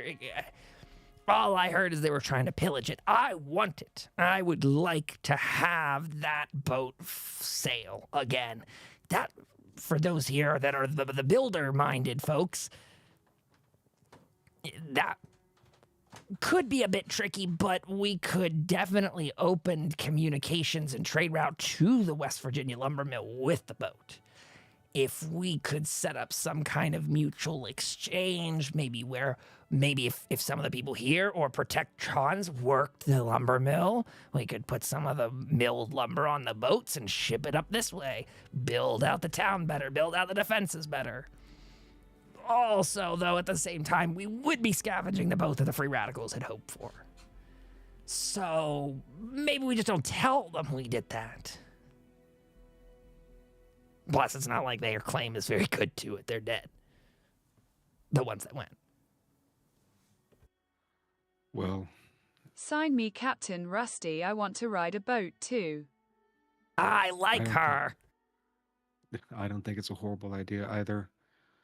Do you think you could give us 24, 48 hours max to get prepared? I would like to maybe train all the guns we have here, and maybe if anyone's willing to pick up an extra gun, maybe they can get trained as well. Tom says, I think that's a great idea, Sam. Honestly, I think there's plenty of time for it. You, Hell's Bells, a couple of the other peoples that are a little more, Lena here, who's great with a shot. You could spend some time getting the crew together. I think I see Jim back there as well. Jim, you and the team as well could make some decisions with some of your robot friends you brought around town. Alfred here, I know, is quite overdue for some maintenance. and above board, I want to tell you all that Alfred has, as you're all level 7 here, Alfred has gotten to a point where you can pick some extra perks for him. So if we have a little bit of time at the end of this session tonight, we should do that, where you guys can take a look and decide if you want to upgrade him. This is just his natural level up process as a companion, but it'll bring some of his weapons stats and the rest in in more of an equal level range to your own. I will also continue to say above board that the Fallout TTRPG makes companions this sort of very like secondary feeling character, and I as a GM don't love that as much. They kind of want your companions to be significantly weaker than the other people on the team. Maybe 25% strength is kind of what I get at a feel vibe. But I just like to do it like any old NPC in the game, give them their fair shot to shoot and kill, just like anyone else. So we're going to level him up whenever we get the chance here, and I want you guys to have some input on that. So as Tom kind of says, you take him over, part of your training there, you can take him over to the robot workbench in my place and give him some much-needed overhauls. Talking about putting I can't actually remember if you guys did it, but I think there was a discussion of attaching the cryolator to him as well in one of those arms. And pardon me, I totally spaced if we've already done it or not. But if we haven't, that would be an option that you could do it at that point too. As Tom's kind of wrapping up what he's saying, the mayor scooches forward a bit and goes, "Boats are a wonderful way to travel the wasteland. It is dangerous to go alone. It is safe to stay in town. Boats, small vessels propelled on water by oars, sails, or engines, are an efficient way to transit materials across Appalachia."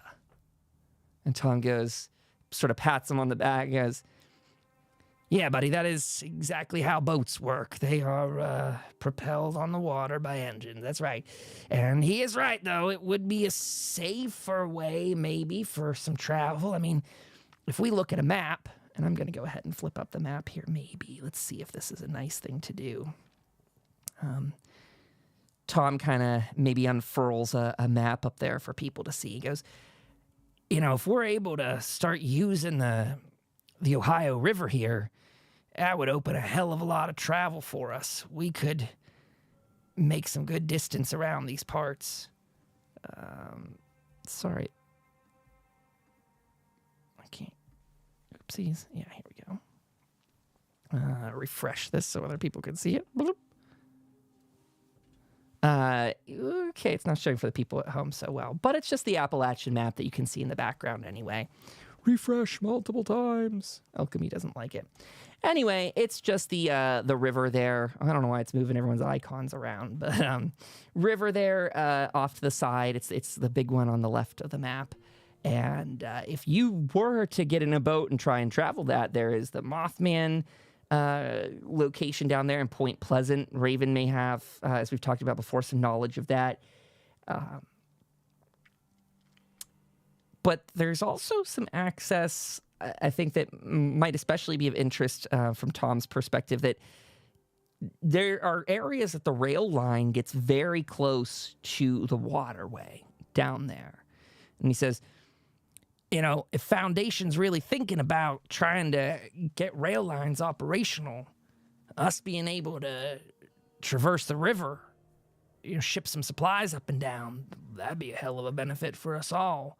There's some real possibilities here, not to mention that further south down there, I guess I'm getting into point number 2 that we need to talk about, but down that way, there is a Poseidon energy facility. I know people in Appalachia are pretty eager to get power reestablished, as we're getting radio reestablished and navigation reestablished, as we're getting a vehicle for our town here. Well, I'm just thinking we might need some ways to power this stuff more permanently than relying on just a windmill and a small generator. I don't know if any of the folks out there have any thoughts on that matter, but it's just something I've been thinking of. I think that this entire plan, if executed right, is pretty genius. Like you said, I mean, it can make traveling to and fro and even getting that Poseidon plant a breeze. If this is going to go well, we're going to need a few things from everyone, though. Jacob. Yeah, Sam. Do you think you could create a crash course on combat medicine? specifically, and I kind of gesture towards Raven to kind of pull out some of her arrows and knives and stuff. So specifically, sutures for wounds from arrows like this and blades like this. Yeah, we could put together a course like that. Not a problem. Some crash triage. No worries. Fantastic. And then Raven, if you can give us just anything about these guys, if you know anything, if you know any of their tactics, any of their ambush spots, their mother's names, their favorite color, whatever piece of information you can give on us that you think could be beneficial could certainly turn the tides of this. I know it might hurt to try to turn on, former comrades, but it seems that they left you behind long ago.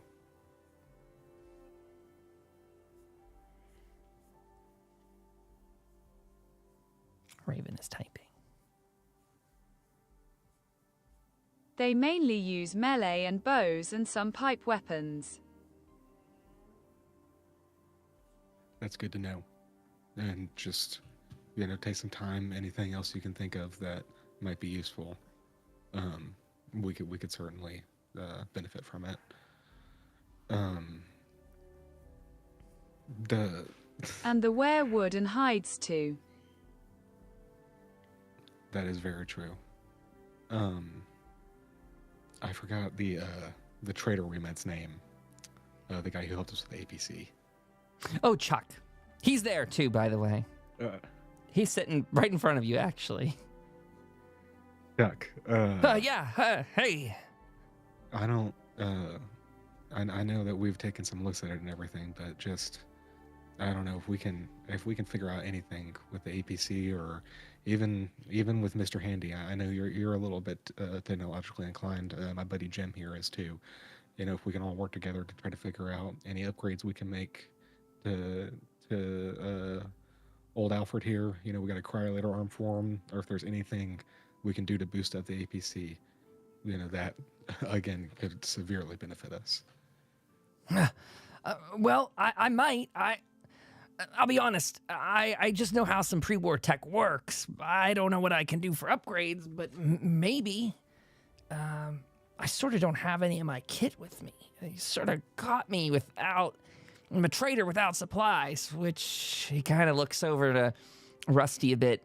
This makes me feel a little inadequate here. I'm not exactly sure what I can offer this lovely little town of Hope, but I didn't even know this place existed until I ran into you folks. A life-saving encounter at that. Well, if we could help you get your kit, or if we could figure out something, if we could make some deals with Rusty, by any means, maybe we could find some stuff.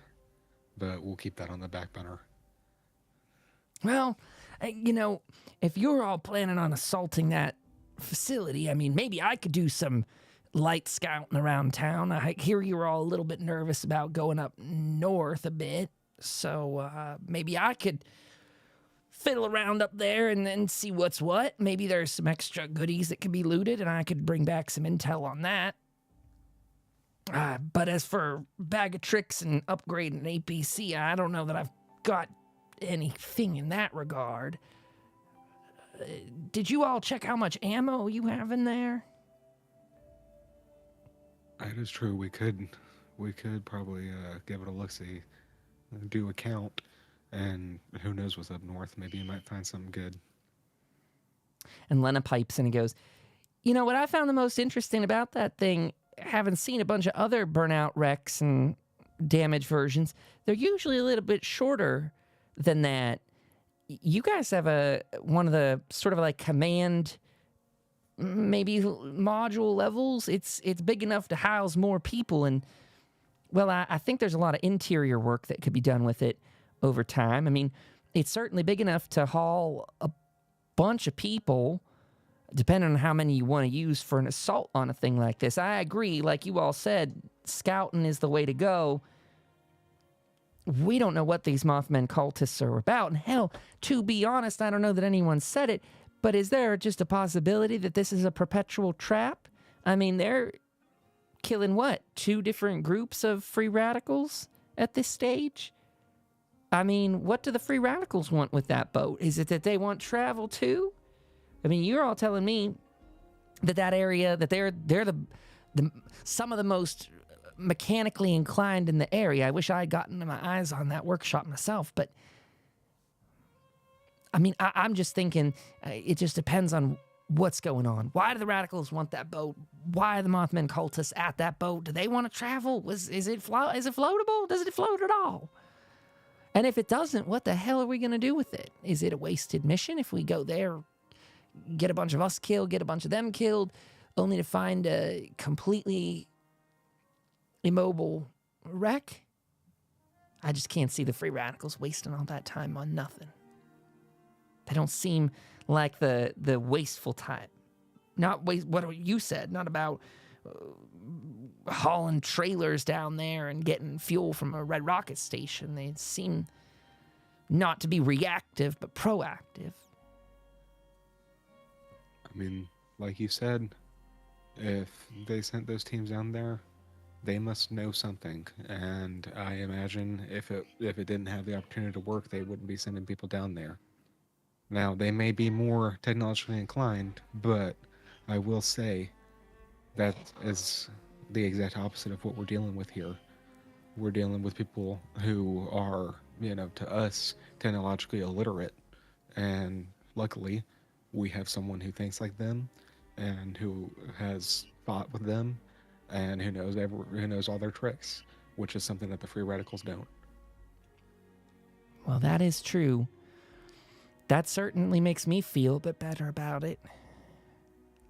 I'm just thinking if we're going to hit these guys, we should probably hit them hard. Hard, fast, and make sure there's no one left.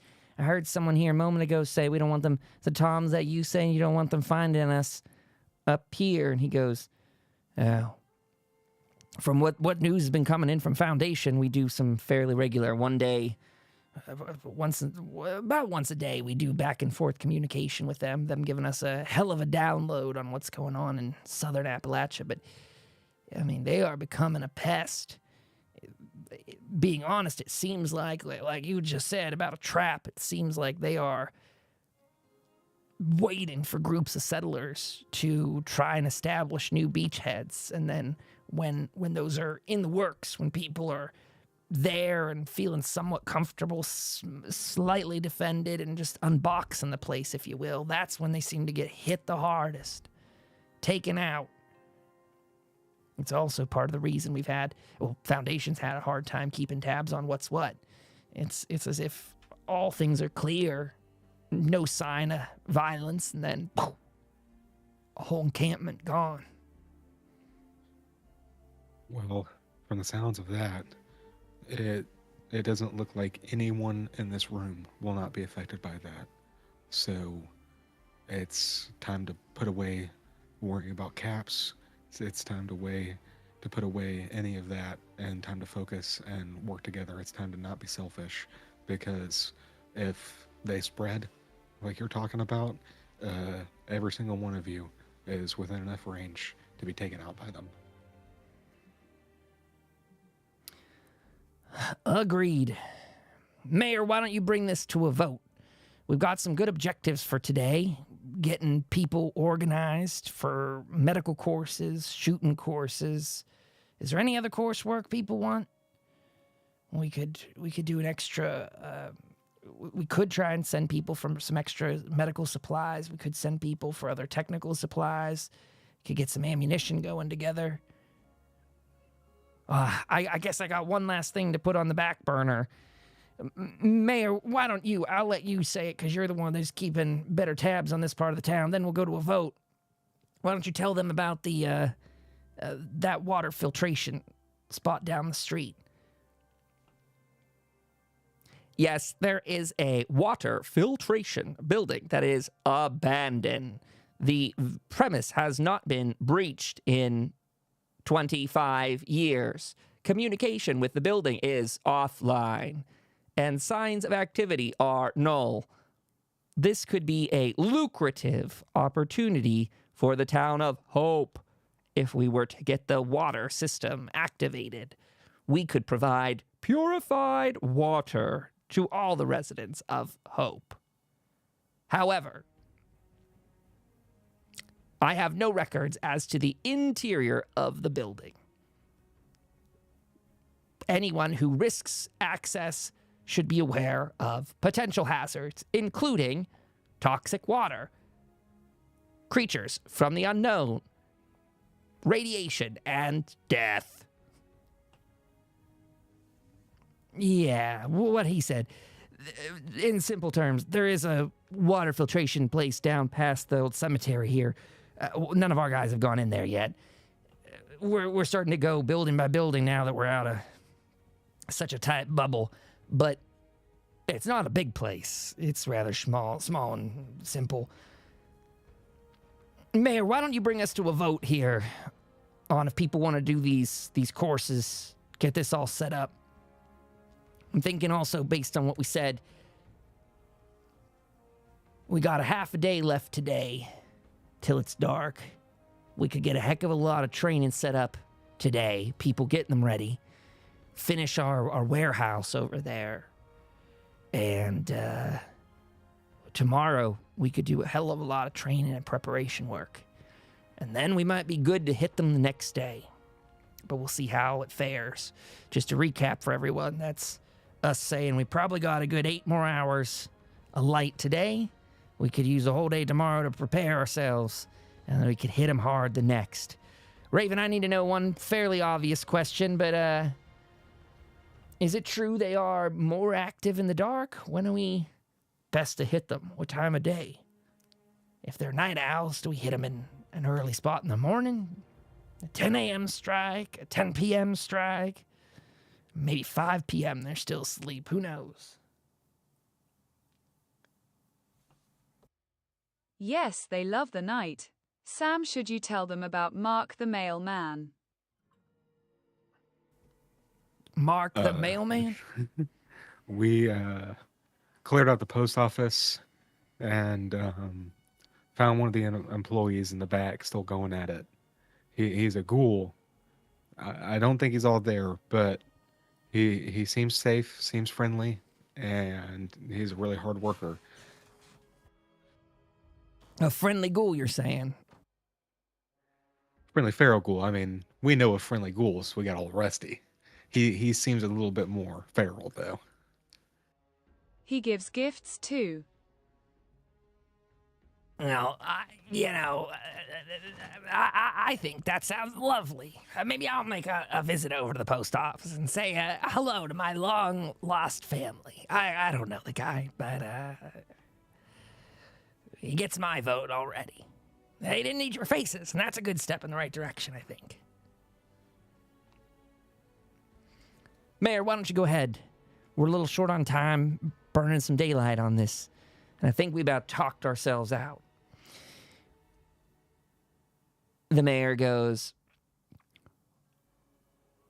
"We will now carry out a vote on the actions of the City of Hope. For all those who wish to engage in violent combat, please raise your hand." And a bunch of people who are willing to fight raise their hands. And he kind of keeps a tally of who those people are. For those who wish to organize training exercises, please raise your hand now. And a couple other people, Jacob included, raise their hands. For all those who wish to authorize a violent attack on the Mothman cultists on the Ohio River, raise your hand. And a bunch of people in the room all raise their hand. There are a couple people who dissent, or just not vehemently, angrily dissent, but just simply just don't raise their hand as well. And by look and count around the room, you got Hell's Bells, who definitely raise their hand, and Rusty's in on it. Lena's in. Terry thinks it's a good idea. Raven's raising her hand. Tom raises his hand as well. Sam raises his hand. I raised my hand. Sam and Jim raise their hand. Well, what does it look like there, buddy? I got my idea, says Tom. And The ayes have it. We will engage in a hostile takeover of the Mothman's base area. You all have your tasks. I must go and oversee the grand opening of the warehouse. Please come and visit for cookies and snacks. And with that, the mayor, very unceremoniously, like Protectrons do, just starts to walk right out of the hall. He's a very one-track mind man. He begins to just press forward, and Tom goes, well, folks, I think that's about all we got for parliamentary procedure today. The mayor is on his mission, so I guess if you want cookies or snacks, maybe they'll be having them over at the warehouse for the grand opening.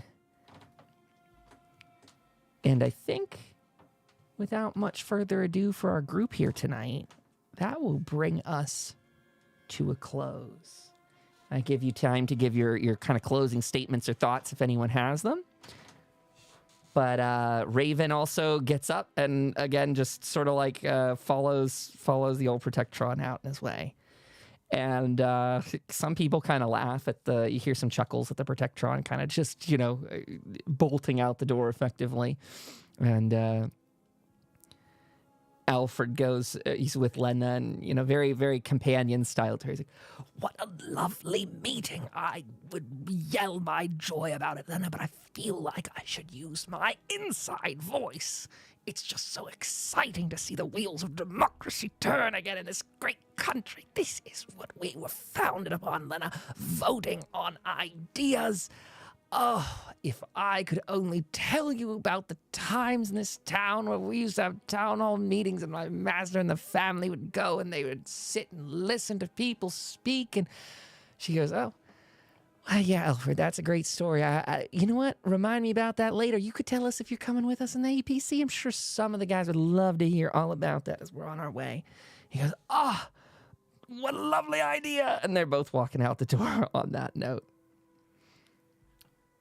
Sam pulls the bottle of rum out. I pull it out of my bag again and kind of reflect on the fact that I have just signed myself and my comrades up for another war on another front and another time, and just kind of take a swig and prepare for what's upcoming. I think that's lovely. And I think that is a lovely place to bring us to a conclusion. Did Jim or Sam... Cookies don't know what those are, I want. Ravens chasing after Lena and Mr. Handy Alfred there. Jim, did you have any closing thoughts as you're maybe making your way out of the building, if you wanted to catch up with anyone or do anything? No. Okay. Then probably Tom claps you on the shoulder, Jim, as you guys are heading out towards, everyone's sort of making their way out. And he goes, well, Jim, you did a hell of a job on the APC there, man. We getting this back. And Chuck here, appreciate your time and energy on this too. This has made all the difference for Hope, and we stand more than a fighting chance now as a town. We can really start to clear this area up here, and if we could, I don't want to be putting too many eggs in one basket, but if we can tighten those relations with the free radicals, and they're on the river, and they have a lumber mill, I'm just saying, I think there could be... You guys brought a whole new lease on life to this town. We were about to abandon ship and scatter to the winds, and now, well, if we get that boat, we could even get some troops up here from Foundation, possibly. Get some supplies out of there. Could you imagine? Honestly, I can't. I mean, if this takes off, I mean, there's just endless possibilities. And I think Lena brought up some really great points in there, but I just got to say, I think even if this boat is blown to hell, worst case scenario, well, I guess the worst case is that we get our asses kicked, but assuming we win the day, and even if this boat doesn't work, we know there's going to be more. And I'm sure we could find some that aren't blown too far to hell and back. And even if that were the case, even if we couldn't find... Well, I have faith in you all. you got wheels now. You could go a scouting and see what you find. There's, like you say, endless possibilities. Yeah. Yeah. So with that, let's go ahead and bring this thing to a conclusion for tonight. It has been an absolute blast to do this. I have had such a fun time. And I want to let my comrades here on the call, I know Mac probably has to skedaddle real quick, but I did want to direct my friends to some of the companion information. I guess I might need to get this for next week for all of you. I want to kind of do this maybe a little bit even into the pre-show or something, but I'll have to do this off air just to save time. But I want to get you a list of the companion perks that they can pick, because they're pretty diverse. Like, for example, if you wanted to choose to bring like Alfred or someone with you in the future, you could choose some upgrades to him, like making him more charismatic, where he gets like extra advantages in that sort of way. I think there's things like extra searching ability, things like that. They're pretty dynamic perks, in my opinion. Things that really kind of change the direction of that NPC. So just thoughts for the future. We'll go ahead and bring that together. I was going to give him a few upgrades myself today before the show started, but then I was like, oh, actually, that's stuff for you guys to decide in your programming. So we can use next week as sort of certainly a planning episode, if not a full-on assault episode. I will say, if we're going to do a battle scene next week, we should plan on doing that in... we should plan on that battle scene taking place right after our 9 p.m. break. I think we should be making our way at that point, just as players and time consumption sort of thing. I don't want to cram us into a last minute ordeal with that or anything. I'd like you guys to have some time to scout it out and play it out. So this is me just the loosest outline of next week, but we could do probably about an hour of milling around the town where people do some training courses. And already in my mind, I have some interesting rewards I've got for you guys. And we could do some skill checks and stuff for who does what in what area. So I'll look at having a couple different people around the town, sort of almost a skill fair sort of day where everyone's trading off ideas and the rest. And you all can, if you do really well on some of the scores, you might be able to increase some abilities and things like that. Maybe some temporary buffs, maybe some long-term buffs if you do really well. So just thoughts for the next week. I'll iron that out as we get into it.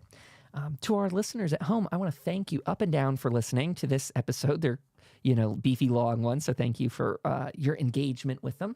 If you're over on YouTube and you get the chance to give it a thumbs up and a comment, share it out with friends. Make sure you subscribe and hit the bell notification icon. I know it sounds so stupid that every YouTuber says it, but again, I'm shown firsthand that videos thrive or die based on the immediate interaction it gets. It's taught me to be, I'm always one of those guys that watches YouTube and I like every video I watch and enjoy, and then I try and leave a comment just to give them a little booster. And if you could do the same for us, it would be very helpful. I'll remind people we are participating in the Bethesda Brand Ambassador Program. So if you're interested in saving 20% off on their shop, you can use the code BTAILS7, BTAILS8, or BTAILS9. You can find those written out below if you need, but it's B like Bethesda, Tales like in Story Tales, and just those numbers. If those codes ever expire, you can try and up the digit at the end. One of the next codes will be BTAILS 10 and 11 and 12, and you can imagine where that goes from there. Also, we have a 10% off coupon code for you over on the Modiphius site as well. If you're someone that wants to get involved and get yourself a copy of the Fallout 2D20 game, use the code BTAILS at checkout there as well. No number at the end, and that code should be permanent. You get 10% off, we get a 10% kickback, and I believe right now they're still doing the Modiphius sale where I think right now the games are still 33% off. It's not just the games, but there's tons of minifigs up there. And definitely, if you decide to empty your pockets and buy like $2,000 worth of miniatures, definitely use the code BTAILS at checkout. Please save yourself 10% and give us that big kickback. I don't think there's too much else I want to shout out other than subscribe to the Substack, tftfallout.com. And that has the newsletter that goes out, probably emails you like twice a week with the main episode and the overseer log. And I will say, I think this Friday, I think that I've got Dark Knight and Raven who might join me for a recording of that. And Sam, Sky, whenever your schedule allows you, I'd love to have you on the show as well. So if you have any time upcoming, just so you know, you have that option as well if you want to come on and join us. But I want to ask some questions. I opened it up to the audience to come up with some too. Ask some questions about your character's lore, ask questions about their motivations and direction and all that sort of stuff. So these are things to look forward to in the near future. Raven in chat says, "Mom, I'm taking out a bank loan. Don't give that look." Kyle said, bye. That's right. Buy them all. Any comments or questions from our gang here before we leave? No. DK's good? I think I am ready. I'm prepared for I'm prepared to get prepared for this upcoming battle. Hell yeah. And you got other things you can take on too. There's other adventures to be had out there. Radio signals that come and go. And the cultists on the bridge. You saw those guys in the past. Don't know who they are. Don't know who they work with. But these are some options. Raven's typing something. And then we are going to leave, everybody. We're going to get out of your hair for the night. Thank you to everyone that came and joined us in our chat. We do these live. Oh, I hear the sound of a follower or something. A subscriber.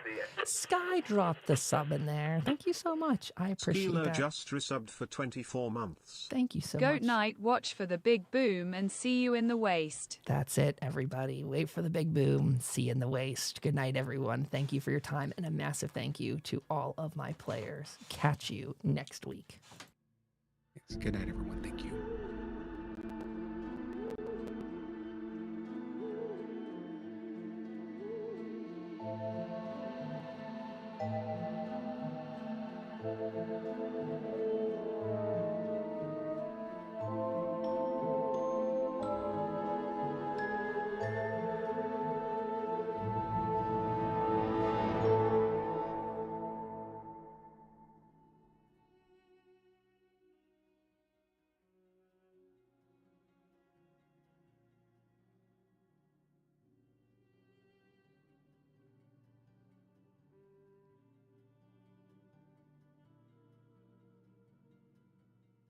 Okay, comrades, that was a great episode.